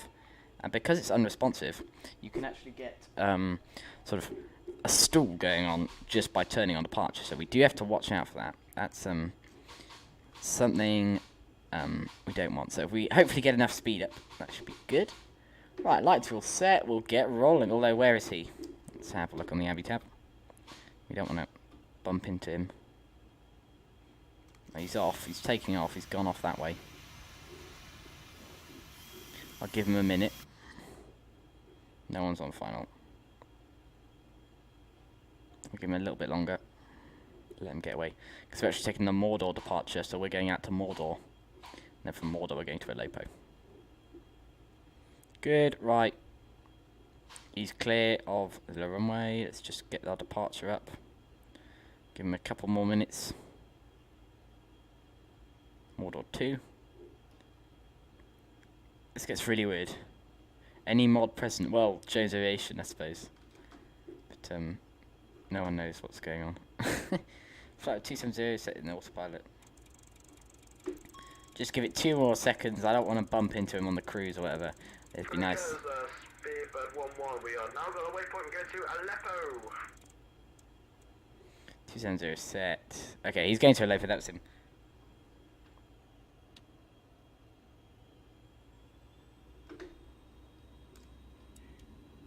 Alright, 18, here we go. TMS. Full thrust. Go. And we're rolling. TMS is adjusting the throttle because of the temperature of the day. We don't want to overheat the engines. Speed 60 knots. It's quite slow acceleration here today. A little bit nervous. No. 80 knots, that's good. Really drifting to the right now, the aircraft. It changes. Oh, keep it still. Ready? V1. Rotate. Rotate. That's quite late, actually. That's later than most things. They're quite weak engines in terms of power output. That's why there's 4 of them. And rolling right. Oh, yeah, so I mean the speed drops during the turns. Oh, no. No, gotta be careful of this. Reduce our turn bank a little bit. I turned a little bit early. The official procedure in Juliana does say as soon as airborne, turn right. So that you go through this little gap.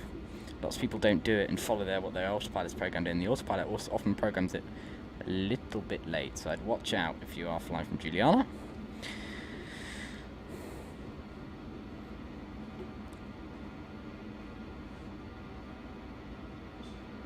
Right, we'll reduce our climb rate then. Bring the nose down to 10 degrees and hold it there. Head to Mordor. Climb out. Mordor. VL. Sorry, not VL. VS.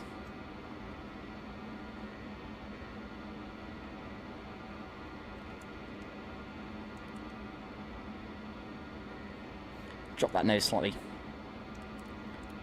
Just less than... We want to do about just less than 1,500 feet per minute on the climb, so I'm just dropping it a little bit further to about there. That'll do.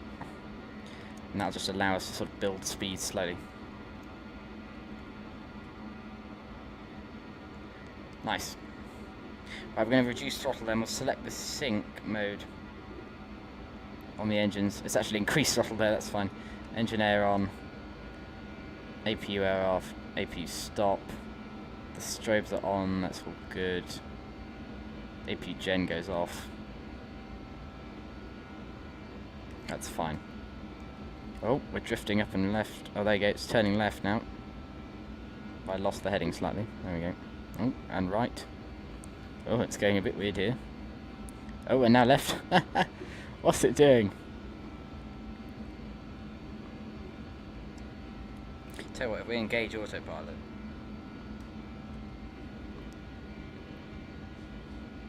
And go VNav. What was that? KC, $11. Thank you very much. Wow, thank you.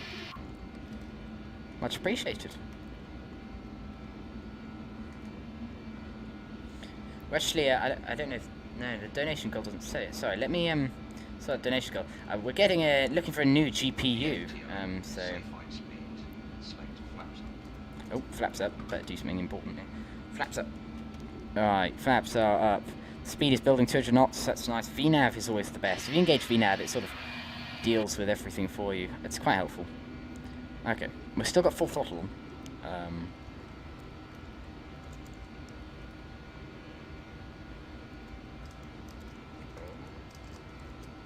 That's the one. Thank you very much, Casey. That's mega.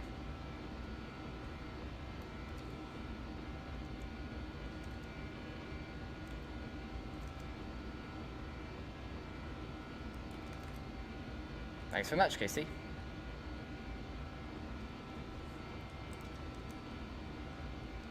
What am I... Oh, speed. Keep an eye on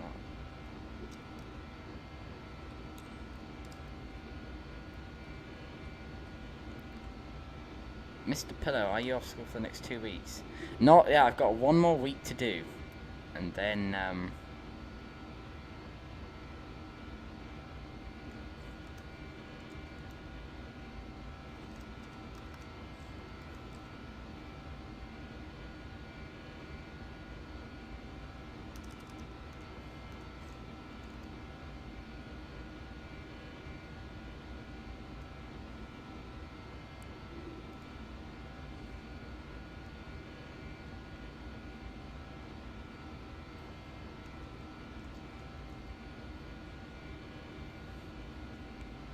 fantastic. Sorry about that. Right, good. Okay, so it's turning from order, so I'm going to select IAS because we're doing just under 250. Oh no, there's 10,000 feet. Okay, vertical speed lock. Reduce the nose. That was the wrong button I clicked there. VS. Right, landing lights off and seatbelt signs can go off. Turn off lights can also go off, and we're going to reduce the throttle here. And VNav's going to have to reduce the nose to deal with that. But I don't wonder. We're burning far too much fuel as it was. We'll reduce the nose a bit. Let's get rid of that BA 146 menu. Better. Much better. Cool. Sounds like a you problem. Yeah. Right. Brilliant. Climbing nicely.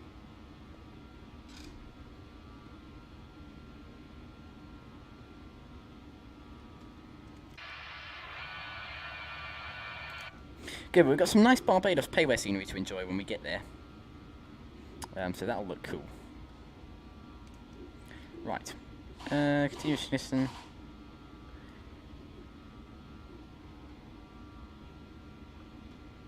Seatbelt signs are off because that's sort of heading in a straight direction now, so that's fine.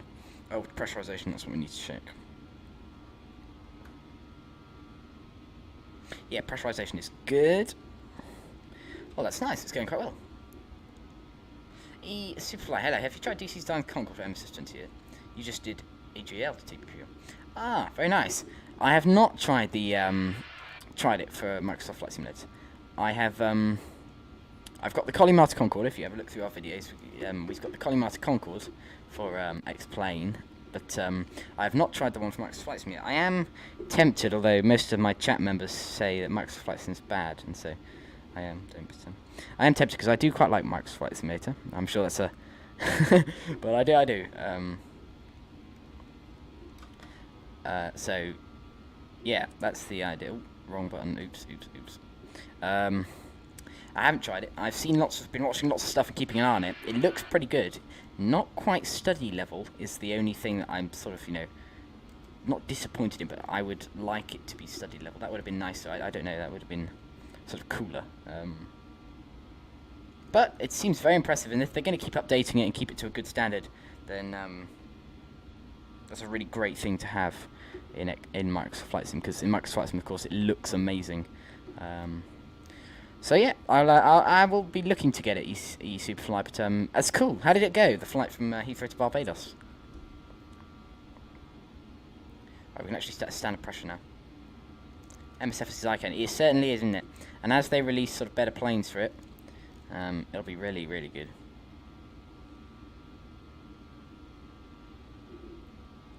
Alright, what's the temperature in the cabin? A little over 20 degrees. Okay, we'll increase it slightly. Yeah. They have Concorde out. Yeah, DC Designs 2 days ago or so released their Concorde for it, so that's cool. I think it was sort of time coming, and BAE 146, this just flight one. That's why we're flying today. We are flying an XPlane, but to give a chance for anyone who wanted to fly in Microsoft Flight Sim to fly along with us, because that's being released now too, so that's cool. Right, we're on the route. Making our way downtown. Downtown Barbados. So that's nice. There's the payware scenery we've got today is made by... who's it made by? Who's it made by? I've got to actually check. I don't know.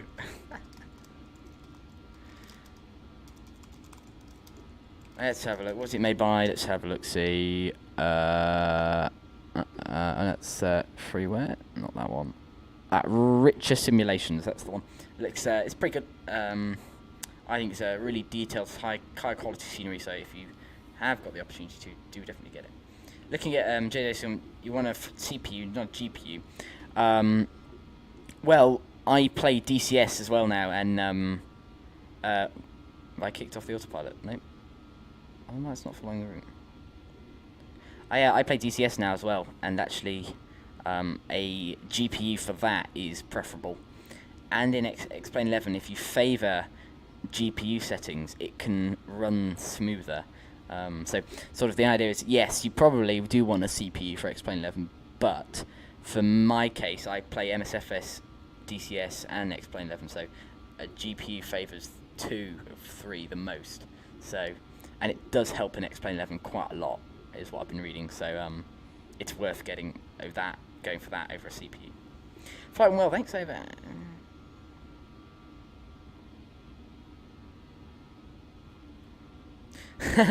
Turn off. Funny trying to start with flight 590. Yeah, well that's an odd thing. I haven't come across that before. Odd that they do that. Is it something to do with the fuel trimming? Is it not trimming the fuel properly? Because I know you have to select a sort of option, don't you? I haven't sort of looked at any of that. So I'm just cancelling out a couple of the indiscrepancies in our flight plan. Yeah, well, it sounds like an interesting one. As I say, I'm going to watch some streams and stuff on it, because I am interested in it. I think TBPB, that's the one. I am interested in it. I just I've got it in XPlane, and it's really good in XPlane, so I'm going to stick with that one. Just 'cause it's not worth the money. If you've got it in XPlane, if you haven't got Concorde, definitely I think go for it. But yeah. Well, yeah, I'm interested in it. Yeah, I think it's cool, because in XPlane, in Microsoft Flight Sim, it looks amazing. You really get that high quality, sort of beautiful looking thing. I suppose they're going to iron out bugs like that one, like you're saying there, over time. But yeah, I think as it's going to take much time than it might normally do, because I know Microsoft Flight Sim uses coding, which is the main difference between that and XPlane 11. XPlane 11 uses wind tunnel dynamics, which is why it's considered really good for the sort of quality of the flying, because it's wind tunnel dynamics, so you just get that higher quality of simulation. Right, there we go. So I've just sorted out a route there. I've cancelled the BGI, which is the VOR over the airport. I've deleted that from our flight plan, and instead it's going to go from our previous waypoint straight to Holiday, which is the ILS capture point. Just because that makes it a nice coastal sort of approach. That's what Concorde would do, and in most aircraft they do a coastal approach down the island and then in. So that's what we're doing. So that's what I was just sort of sourcing out there. Xbox game, not a sim. Yeah. There's argument for that, but of course, if, as and when they keep releasing these nice payware aircraft and detailed aircraft, so Just Flight have released their BA 146 for that. That's study level, man. I mean, you know, that's study level, and so therefore, of course, that will be helping the idea that it's a study level sim, and I think it has potential because it looks so nice. People are willing to, you know, companies that like Just Flight are willing to develop planes for it because it looks so good. Yeah, everybody wants to get a plane in it because it looks good, and so therefore there's just that will, and where there's a will, there's a way. And so I think they really can probably get some cool stuff out there. I'd say if they start getting, you know, proper models that we can fly, like I really want an A321 and an A320 in properly. So if this Phoenix proves to be any good, then you never know. We might do a flight, just a single flight maybe, because I think it just looks so nice. You know, this is nice. You know, yeah, this is nice, but it looks really good. So yeah. There will never be study level aircraft in MSFS. Ooh, interesting statement. Do explain. I'm just going to sort out the landing elevation. 169. So, just going to tune that one in here. I believe these are in thousands. Am I right? Cabin 1,000 foot. Right, okay. So 100 is like there. The millibars. Oh, not sure I said that one. I'll leave it. It's in auto mode. It'll deal with it all. Just got to set that landing elevation. Cool. 15,000 foot then, climbing nicely and nice and slow. We're on the VNAV, so I've just got the power sort of set to a nice gentle sort of setting, so as to not overheat or overstress the engines. Fair bit of fuel being burned. Each one's burned, look, 730 kilograms of fuel. So there's quite a lot of fuel being. Yeah, but there's one coming out. Yeah, exactly. X-Plane's never let you down apart from when it did. That's a true statement, isn't it? That is basically how it goes. Yeah. Well, yeah, interesting to... I have got Microsoft Flight Sim, and I've got it installed, and I'm not going to uninstall it, because I think when the time comes, I want to be able to sort of do stuff with it.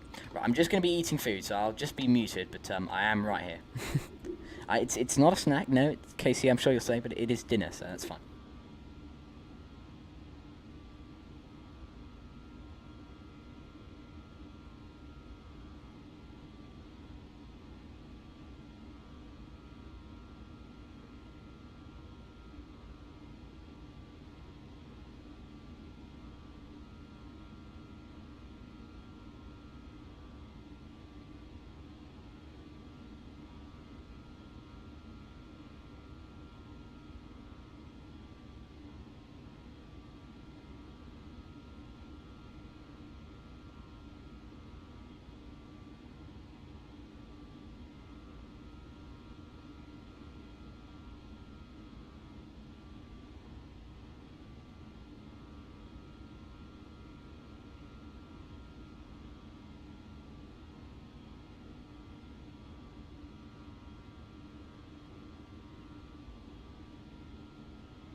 When you trim for flight.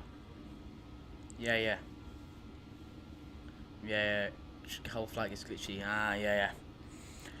Well, hopefully they'll iron out those kind of bugs, and it can be good fun for lots of people. Because I know I've got a friend that likes flight sim, but he's on Xbox, and so you know, that's sort of you know, it's I have always told him to get a PC, but you know, so he's got Microsoft Flight Sim, and of course it's a good way. You know, you want to play flight sim, you go in, you know, go into Xbox, and then you can sort of develop yourself. And of course he loves Concorde, and so it being released, hopefully it'll be released for Xbox, and of course because it's quite non-study level, it'll be brilliant, and I think that's cool. And if they continue to develop it so there's no bugs, they can then work on having a sort of study level version, or the idea that you have options to be study level, such as the fuel trimming, where you can choose to do it study level way. That's really cool. I'm really pleased with that. I think that's a really cool idea. Because a really nice way of getting everyone into flight sim. So that's, yeah. Because hopefully, in my opinion, if they do get into flight sim, they can then go for they get into flight sim. They can then choose to hop over to PC and start doing vatsim and stuff. So I like the idea. That's the idea. You know, on this channel we do quite a lot. You know, we do tutorials and things. We want to build people up. You know, we want to get them good at flight sim, so they can then join us flying and do sort of cool stuff. Because and hopefully they enjoy it as much as we do. So it's not bad. I've just here selected flap 24 for landing. So it's only flap 2 for landing, which seems a bit crazy. I know it does, but yeah, we'll come in 132, so we're coming in quite quick on landing. But I've decided it's a big runway at Barbados. You know, let's have a look on the map. Let's have a look on the charts. Yeah, look, 3.3. It's bigger than Juliana. It's massive, this thing. And what I'm hoping to do is, if we go full flap, we'll touch down, we'll come to a stop, and we'll stop. And we'll vacate, like, we'll be stopping here, and we'll taxi all the way down. If we go 24, we'll be much faster, and we'll vacate on Echo and go nicely into stand. Xbox into P3D. Yeah, well, I know, yeah, it sounds a bit crazy, but do you know what I mean? That's the sort of, like, progression, I think, and releasing it on Xbox. The idea that vatsim doesn't work on Xbox, that's a good thing, because it means you don't get beginners straight away, like, you know, I want to play vatsim. What is that? And you get sort of these blots, as it were. Apologies. That noise in the background is, I'm going to be honest, yes, it's my brother playing with airsoft guns. that's what's going on in the background. That's what that big popping noise is. So sorry about that. But back to that. Yeah. I think vatsim not being on Xbox helps that development there, doesn't it? Because they spend time, they get to know systems and stuff. And I made the jump. I went from Microsoft Flight Sim to XPlane 11. I had been flying on vatsim before that in Microsoft Flight Simulator, and then switched. But you could learn. Yeah, I don't know. There's a way of doing it, and I think. Oh, this is cool. What's this? Max forward. Oh. I haven't seen that before. Where was it? Switching phone.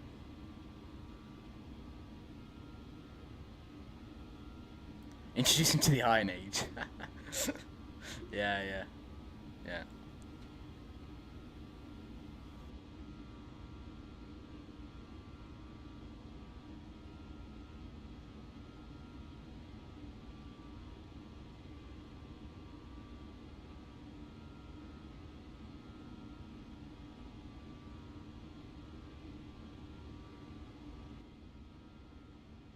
It's a slow climb.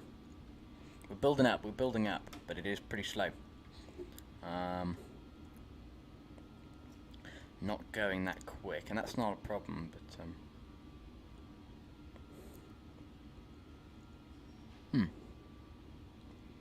yeah, good decision to land with flap 24. It'll mean we vacate nicely at the right point. I'm happy with that. That's a good thing.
Interesting with ortho. I don't like ortho.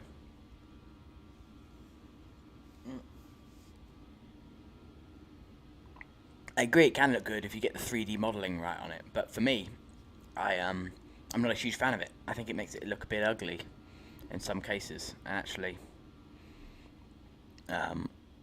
yeah. Sorry, pardon me. It, yeah, I just think it, in some things, it sort of makes it look a bit flat and a bit too, odd. But I'm gonna have a proper go at it because I think it could be cool.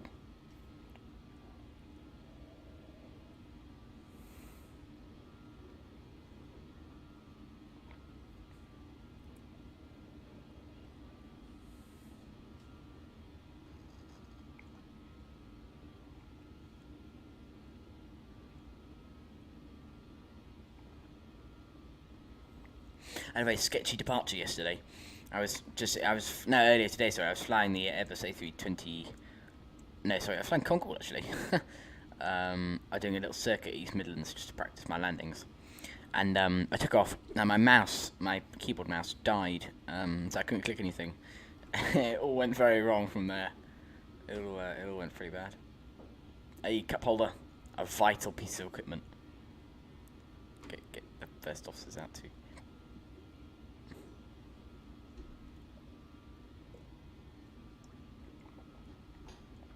I love this plane. The one problem I have with it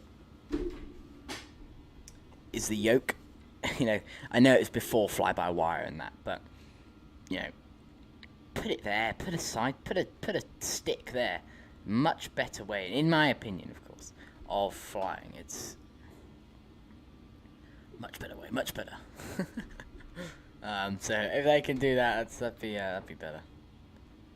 I love this plane. It'd be nice to open the windows. You can move all the armrests. Got one down the side here. Oh wait, you can move the jump seat. Yes. Put your armrest down, sir. Right. Conquer departure's glorious. Yeah. Yeah, well, if your mouse ran out halfway through and you couldn't click anything, like, I don't know, gear or nose visor, or you couldn't do anything, it makes it quite difficult suddenly. Thing is, I like occasionally watching Concorde Departure replay, because what you don't see, like, the stuff I post on Instagram and things, you see the sort of beautiful, like, cool departure from the sort of outside view. Then the inside, you see, like, my view is like, I'm clicking like buttons, looking up, or barely looking at sort of the nice thing. Oh, you got the MD-11? Ah, I haven't got it yet. I don't know what I feel about it. Do you know what I mean? I don't know what I think about it, and sort of what I think of it, sort of. I don't know. I'm a TriStar person. I don't like the MD-11. Of course, it's the. I don't know.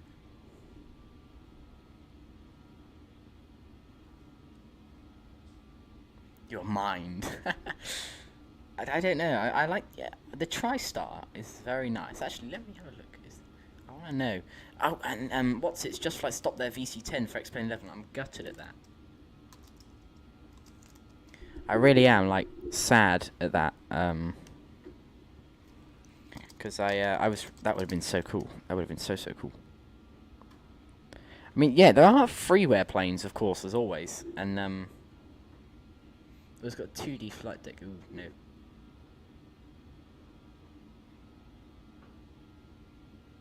Like compared to, yeah, the VC10 would be cool. I want the VC10 exactly. Released far too early. Oh really? Oh no. So many bugs. Yeah. Oh no.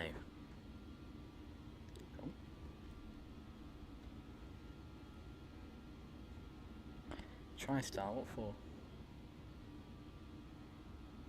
That's not for XPlane. No. Aerosoft makes some really good planes, so just none of them are for XPlane 11. They're for P3D. So for P3D, you can get like VC-10s, TriStars, A330s, like interesting planes, but they're all for P3D. And the problem with P3D is it's super expensive. It makes XPlane look like a doddle. Did you freeware? I mean, too far. Well, I didn't say we were getting the freeway. I said it's got 2D textures. That's a no. All I request is a 3D cockpit. And it had a 2D cockpit. So no. The freeware. This plane is best in a sort of climb, is what I seem to find, because in a climb you've got autopilot modes that will manage the speed for you. If you're not in a climb, it won't. That's what I found. What I'm gonna do. Freeways for plebs. Freeware's good in some cases. Freeware's great. In lots of cases, it's not so good. Very good for exterior modelling. People can make the exteriors nicely, but where Payware has that extra edge is in the 3D flight decks and things like that. That's where it has the edge, and that's where it's much cooler.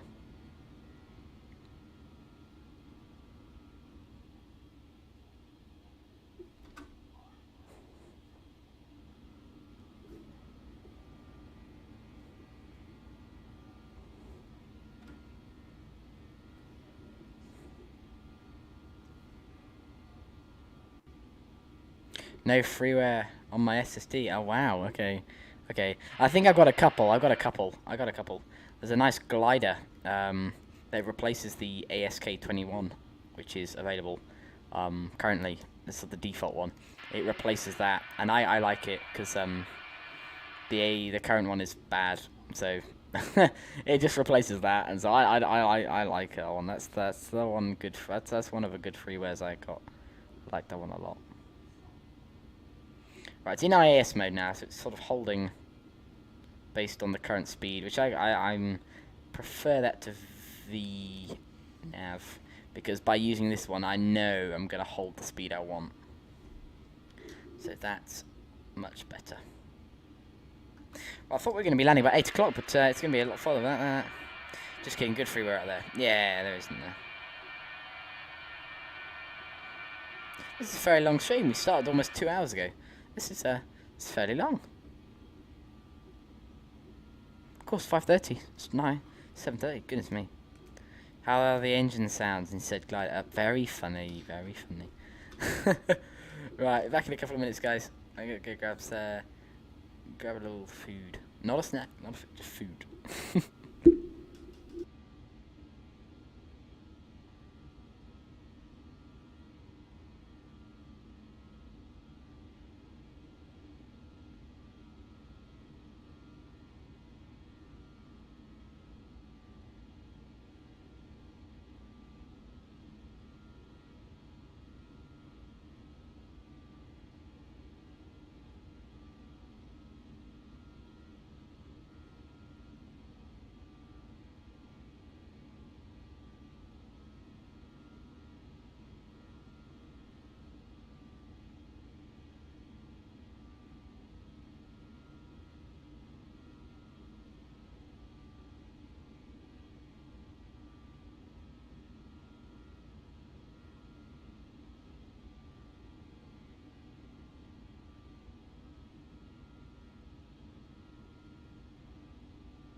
Right, hello.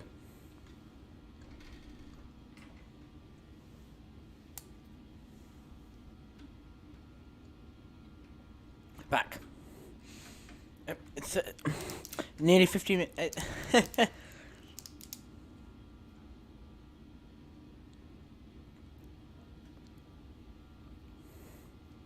Right, hello. We're still in a cruise climb. Oh, I've actually forgotten my water cup. Hold on. 1 second.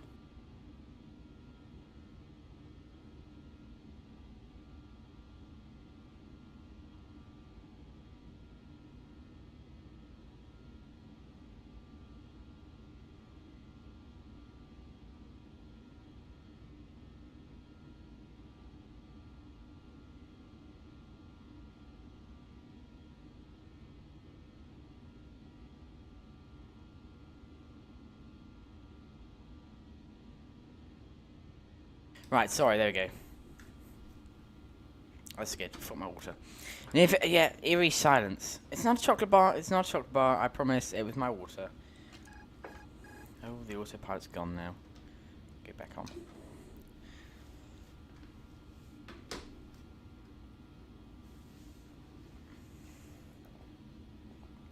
No, I'm not.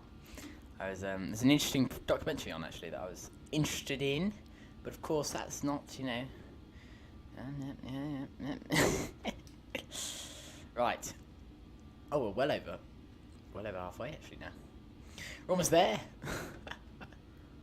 How far is it? 37 miles. To which waypoint? Which waypoint's this?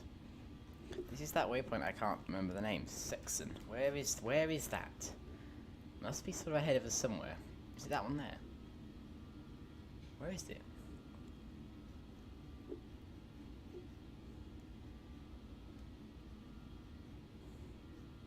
Must be that one or this one.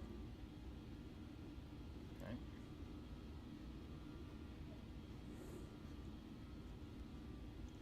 I don't know where it is. It's not marked on any map. And that's on any low map. What if it's on the high map? Yep, there it is, straight away. Oh, we're just on the wrong map, that's why. Yeah. Right. Okay, we're still in the sort of cruise climb. So is Jones Aviation ahead of us. Just in that gentle cruise climb. It is on IAS mode. So it should be climbing if we get too fast. But that's about that. That's all I have to say on that.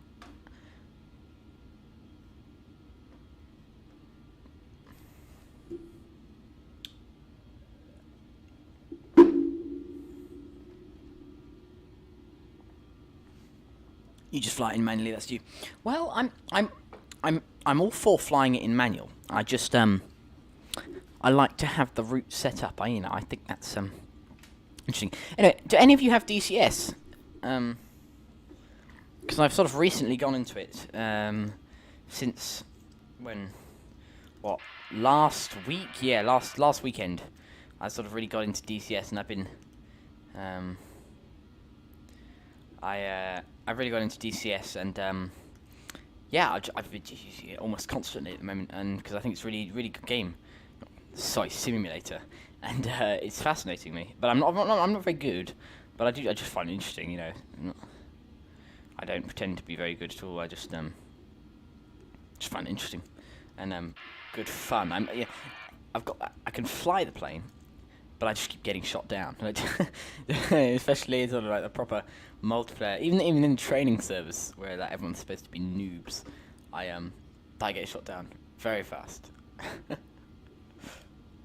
It's quite scary actually sometimes. You're not expecting it, and it no, I can't see him. And you're not expecting it, and suddenly just you get shot. You just get hit by something, by a missile, and that's that. It is quite scary. But I've got the F-18s. I'm working through, sort of progressing, but still spending a lot of time. I'm mostly on here. But the dogfighting in DCS is great. I mean, you know, I'm able to sort of in the basic gun-to-gun fights in the World War II birds. I'm, you know, hitting a lot of people. But that's, you can sort of go on the Mustang and if you do into gunfights in the Warbirds ones, you can hit a lot of people. And the Mustang comes through with it, and I get on people's tail quite well.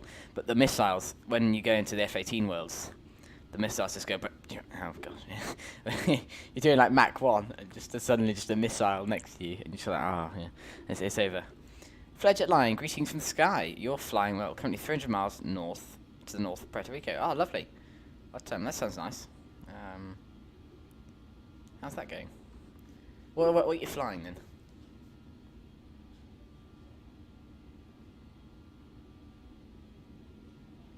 Where you gone then? Yeah, tell us what plane you're flying. I'd like to know.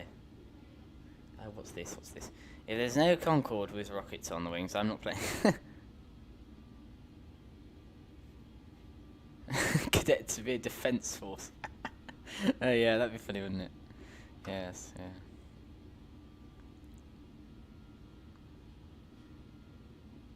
It's quite a long way to cruise. How's the fuel consumption going? The centre tank's almost empty. That's fine. Use quite a lot of fuel. 1, 2, 3, 4. 4 tons of fuel? Not bad. Well, altitude limitation applies in icing. Till 26,000 altitude limitation. Altitude limitation to what? We hear Pillar's enthusiasm for DTS. Less and less XPlane. MSFS Expos. Oh, no. Flight to Taiwan, JetBlue 1475, flight factor A320. Ah, very nice. Yeah, the flight factor A320. Nice choice. Less and less for XPlane. Yeah. You say that, but we still fly in XPlane. I spend a lot of time in XPlane. I think it's good. It's a proper simulator. Should we try the screen wash? Oh.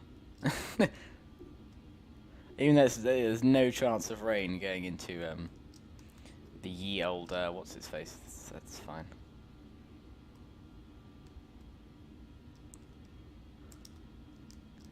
Where are the guns? Well, Mackenzie, it's actually sergeant now. It was what was it, about a week and a bit ago now. Got promoted. It was quite good fun actually. I really, yeah. I know it would be great fun. What if in cadets we did it over like a weird shooting range but in the sky, and they like taught us dogfighting. But with weird lasers or whatever, it'd be great fun. I mean, much more fun.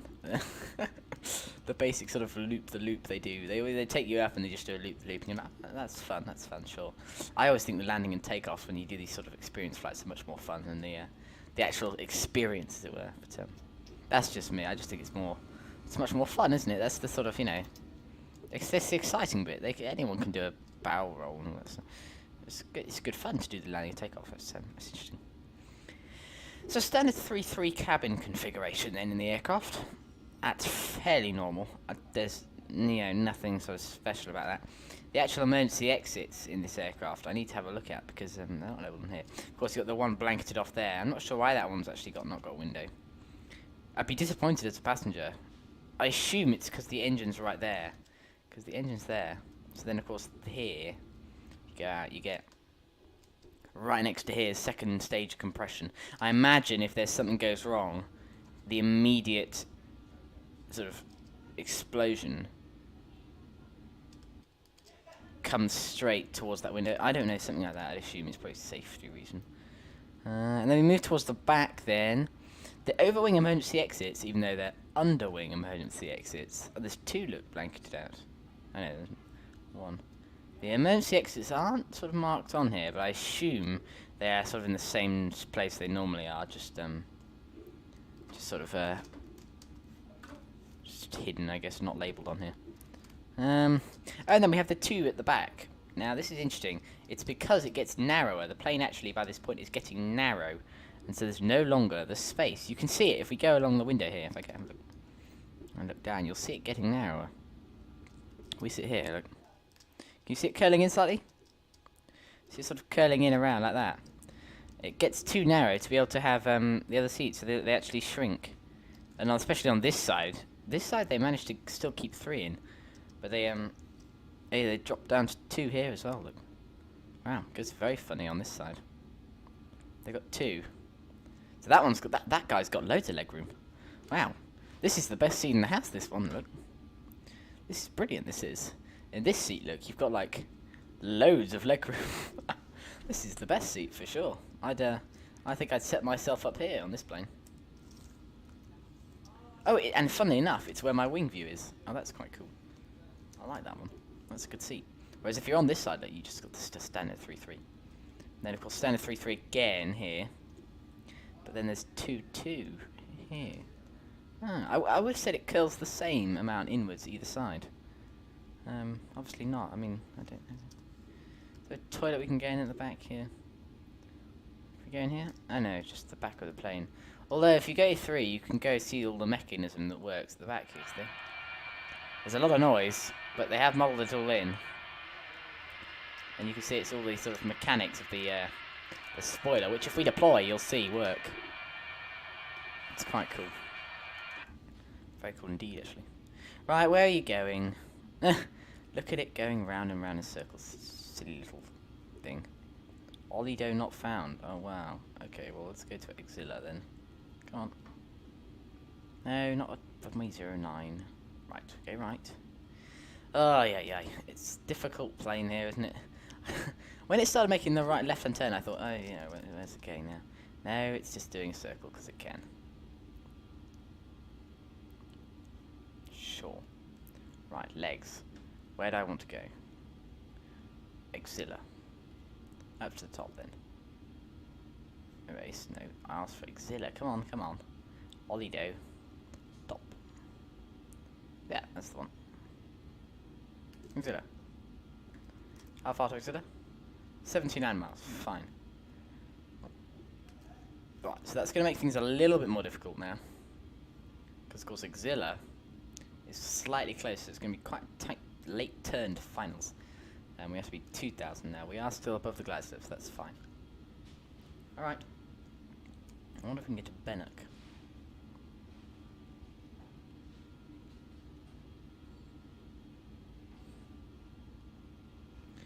Bannock, then Exilla. That'd be nice. Ah, yes, we can as well. Fantastic. Let's make it easier. Because now we're getting like a nice line from there to there, reducing the sort of tightness of the turn. Cool. That's better. Right, going back right. But of course, my favourite seat, I think, of all of the seats you can get on this aircraft is the one where you've got the engines. That's pretty cool. Because especially on this plane, when you've got the sort of wings to the side, you're sat here, look, you get a good view of the ground, but also of the wings. Although if you're sat back here, you just get a massive view of the ground and the wings. That's pretty cool. It's an interesting plane. I'm sad I haven't had the chance to go on it. I would have very much liked to. It would have been cool.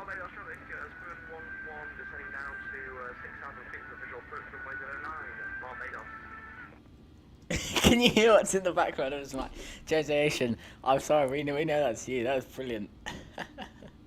He's playing God Save the Queen in the background of his transmission onto vatsim. Brilliant. Bravo, as it were. That's what they always say, isn't it? Bravo. Ah, that's cool. Right, to climb, the AT pump can go off. AC pump off, and the PTU off, and the brake fans auto/off. Well, they're off. It's fine. AP's been stopped, and the ice protection's good. Flew a lot on it. Yeah. I imagine you probably did. Pretty cool. Question is now, what am I turning there? Right, so when do we start beginning to descend? We've got 58 miles to go, and at Bannock, I preferably, if possible, like to be sort of level 2500, because of course, at Bannock, we're replacing that with Olido, because it doesn't seem so nice. It's not happy with Olido. Oh, it keeps telling me TD. Oh, that's top of descent. Oh, right, okay. VNAV. Dial in 2000. Yeah, there you go, it's going down. It wanted to go down. Oops. We're going to get an overspeed warning here. Throttle back. Dial in 2000. Brilliant. And Exilla 2000. Oh, what do you mean? Format Bannock. Oh, go away. It's, no, I don't want to format error. What do you mean? I don't know. Cool, well 2000 Exilla, that's fine with me. It's dealing with that VNAV style. Let's get the QNH up for Barbados. METAR. TBPB. Right, well, I expect to land at about 20 past 8 Zulu. So that is 2020 Zulu, which is a good fairly good. 1013. That's brilliant. That means we don't have to change anything.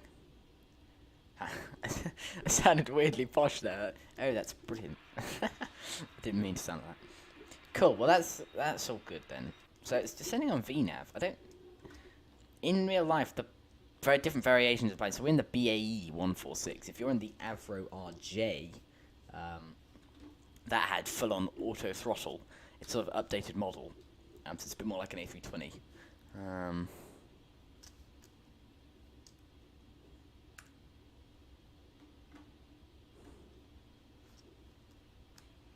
Yeah, someone's got.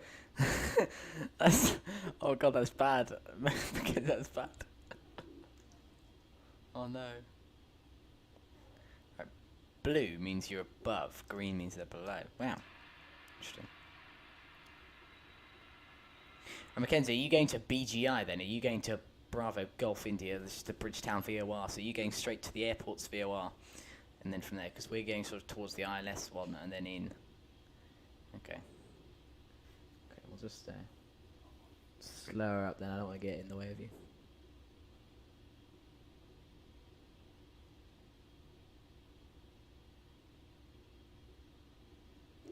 Cool. If you're new, do hit the like and subscribe. 218, we're doing very well. But I'd like to have another 300. I'd like to have another Concord stream, 300 subscribers. I don't think. I don't know about you. That'd be cool. Or something even new. Then we probably got to do 300 subs. What would we do? Where could we go? Where could we go? What could we do? What could we do that'd be good fun? We could do a long haul. We could probably do a long haul. That's probably what it's got to do, hasn't it? It's got to be a long haul. Got to be.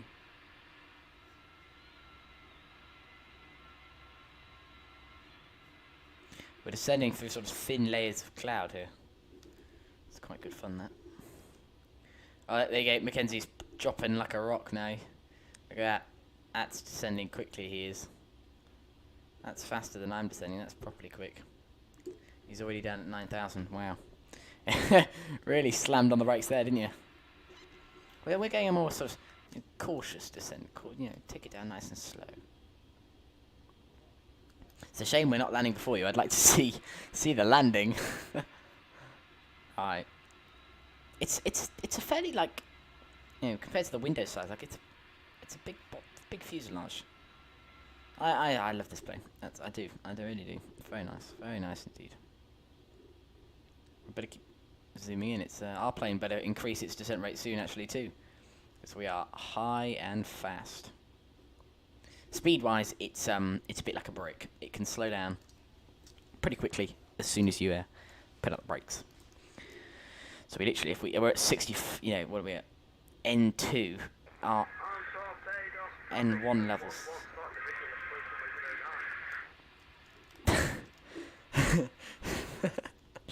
That was for all Britannia, I think. Now then, he's. I wonder what it'll be next. Probably Land of Hope and Glory or something like that.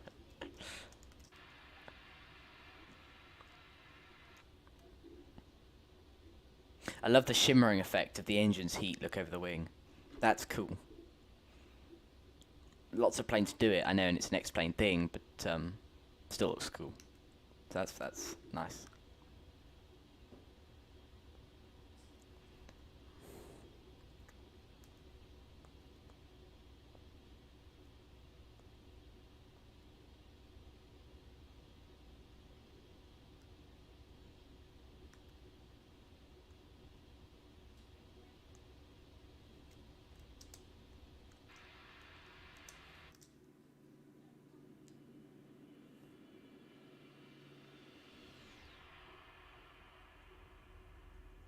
Cool.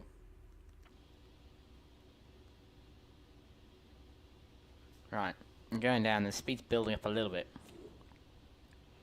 just to increase its descent. I'm going to reduce throttle a little bit. Going through 11,000, then we'll turn on the landing lights and the seatbelt signs. We'll go through our descending checklist. Descent, PTU needs to be on. The pressurization is complete. Landing data, we checked that earlier with the 500 set.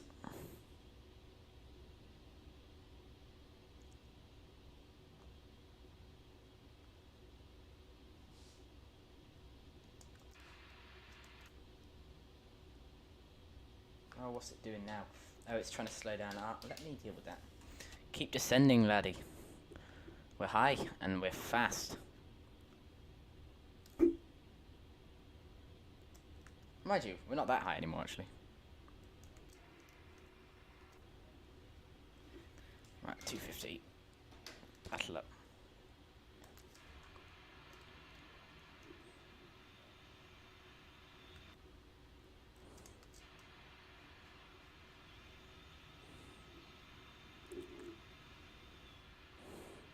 Right. The T-tail allows for sort of more movement and more control, because of course your horizontal stabilizer then out the way of all the jet wash, which can be really unclean, inefficient air to use. So they often try and put it out there. So you see on the Typhoon, the elevators are in front as canards.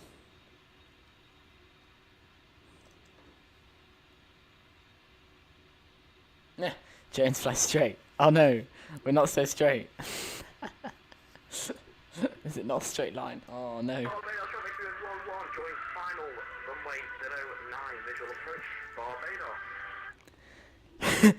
Oh my, all the Barbados people must be thinking, what is going on? We're not such a straight line. Well, you know, I'm flying. It was the departures and things. It goes a bit crazy. I don't know. Probably just my flying of it. Ah, well. That's alright, that's alright. It makes for an interesting ride, I'm sure. Why don't we turn on this light? It's kind of annoying, this thing. Just like, I don't know. Right. We're coming down nicely then. No, go back on.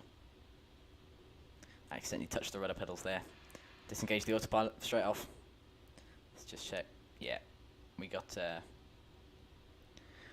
what's its capture, VOR and glide slope seem to be working there, so I'm sure that will come up. I'll have a look at the one in Discord in a bit. Yeah. Right, 7,500 start the APU. Get a warning. APU is now running. APU gen can go on. Right, go through our landing checklist. So AC pump needs to go on. AC pump's on, and the gear will go down in a minute, and then the lights and everything goes on. Right, going a little bit quick, throttle back a bit.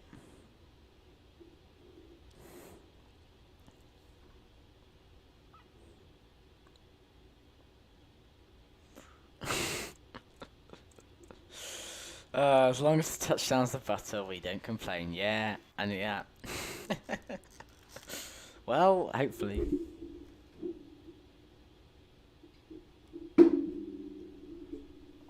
Right. Well. A little bit quick, I'm going to back off the throttle a little bit. Setting up track IR.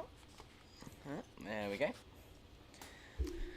Let's get that turned on. Right, there's the turn towards LAX.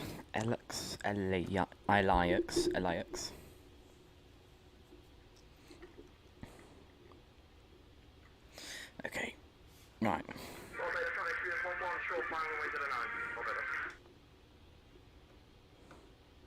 He's about to touch down. He's on the visual. Yeah. No.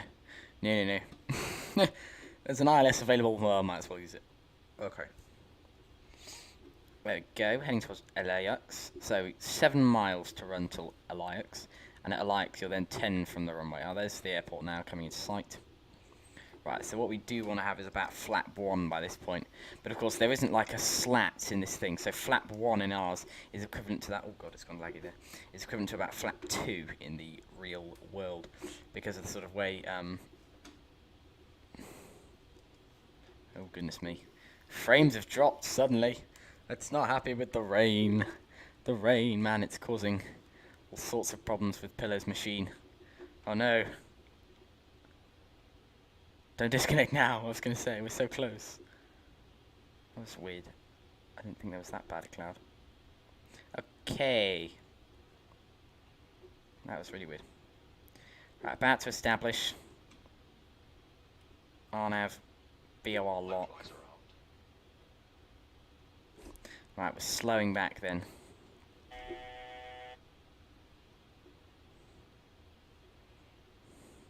.110.1. That's in the active frequency. It hasn't picked it up. Oh goodness me! Come on, work.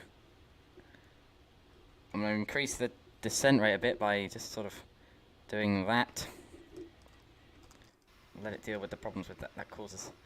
Deploy the sort of the rear spoiler. Let it slow down a bit more. Ready for the. Here comes the turn.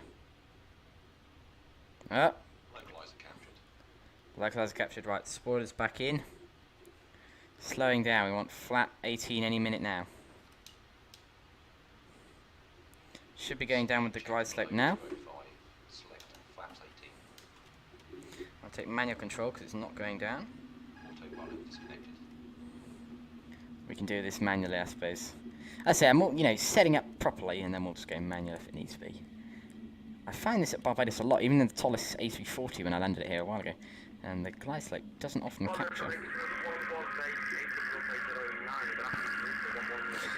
It's just a squelch of noise.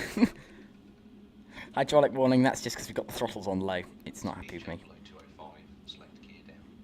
Gear down. Speed checked below 170, select flaps 24. We've got flap 24, of course, because we're landing with flap 24. So that is full flap for landing selected. That's quite a high level of flap, but that's just because we're touching down with it, and so we don't need much flap. Right. Runway lights on. And the engineer goes off. Oh, can I click the button with the APU air off? That's on simple signs. That's the one. Got it. I did get it. I did hit the button. That's the final landing checklist complete. TMS needs to be disconnected Speed check below now. 45, select flap 33. JW1261, you're not letting you parked in the local Greg's. Is that an issue on my end?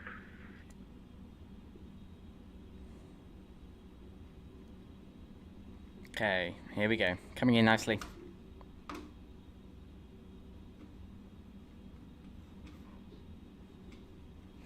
Minimums continue.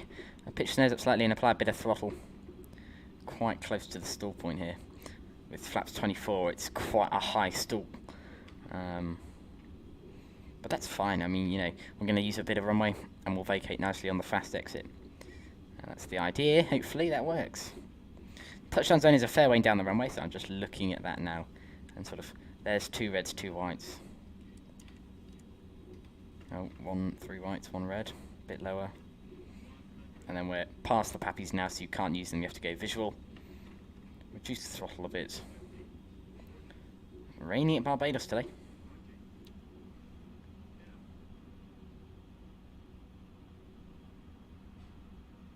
Ground idle. Not bad. And the full spoilers. Yellow and green.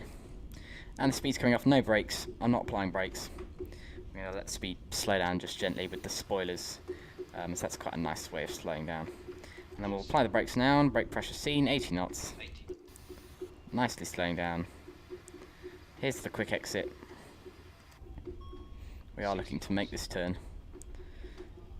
Make this turn. Oh, gently. Gently. I don't know. Rip off the gear. Right, there we go. On or off. Flaps up. And we'll set the taxi lights. Turn off the strobes. There we go. The yield strobes are off. And there we go. There's the JetBlue sat nicely on stand. And welcome along to the nice... Oh, it's a bit laggy there. Welcome along to Barbados. A very rainy Barbados. We departed here a couple of days ago in Concord. Or a couple of weeks ago in Concord. And, well, we have returned. Right, it's a white taxi line here at Barbados, which is quite interesting because it's not, has to be yellow almost all the time. So interesting that they were allowed to use a different colour. So stand 11 is where Concorde would normally go, so we won't take that. We'll go next to Jones Aviation, I think.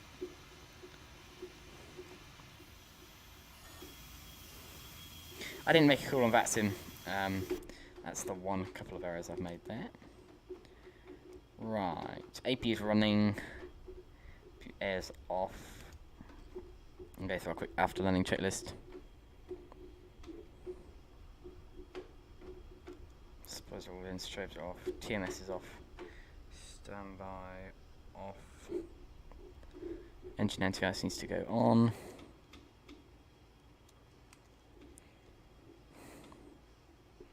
Transponder.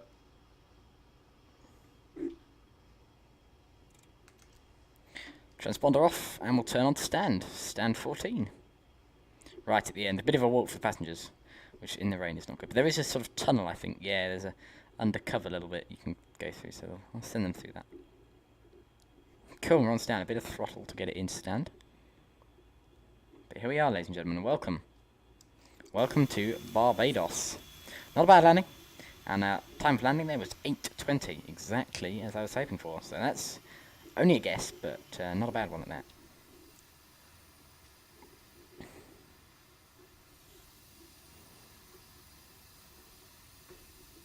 I said fairly big runway, so it's quite a nice gentle stop in the BA146.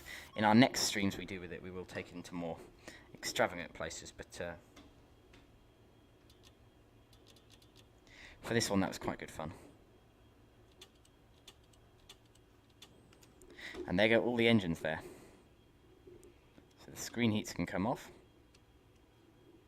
The gens go off. The hydraulics go off.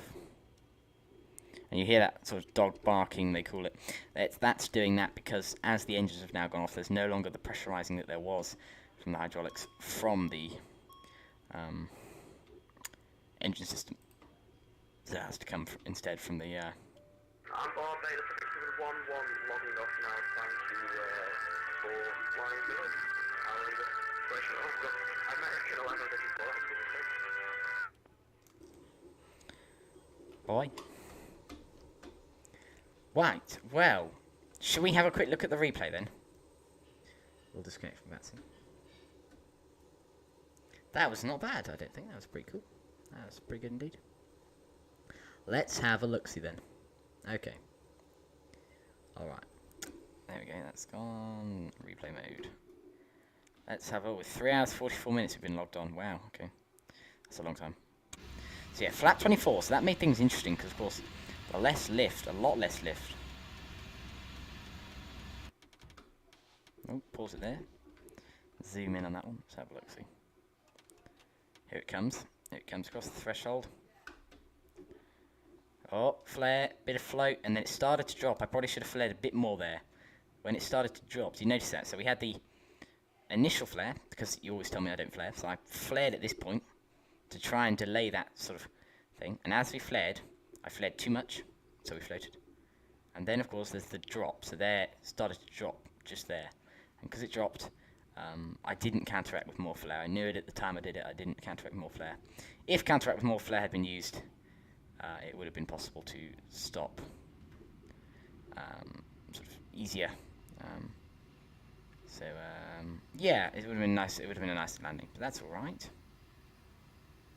Quite a lot of speed on vacation there. You can see. Probably should have been a little bit spur, especially on this kind of a plane.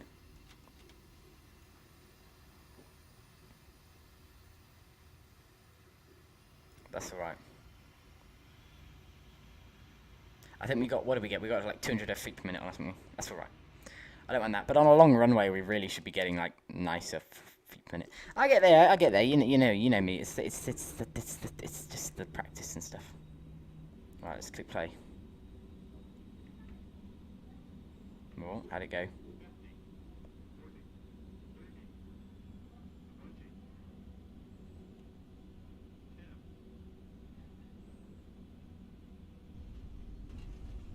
Not bad. I'll take that. Kind of cool. Alright, well thank you very much everybody. As always, it's a nice fun stream to be with you guys. So thank you very much. Thank you very much for the donations from everyone. That was amazing. So I thank you guys. Welcome to Barbados. It was a good little fun hop. Our next stream will probably be next week. Yes, in fact, yeah, next Friday is probably when it'll be. And yeah, and we're looking forward to that. I'm looking forward to that. That will most likely be in the Airbus A321, taking it on an EasyJet flight. But I got no guarantees. It might change. Might be a Greek island hopping instead. So we'll have to see. But good night, as Casey says. Good night, gentlemen. And thank you very much for all of that. It was lovely to speak with you. And we'll catch you again soon. So thanks, guys, and bye-bye from me.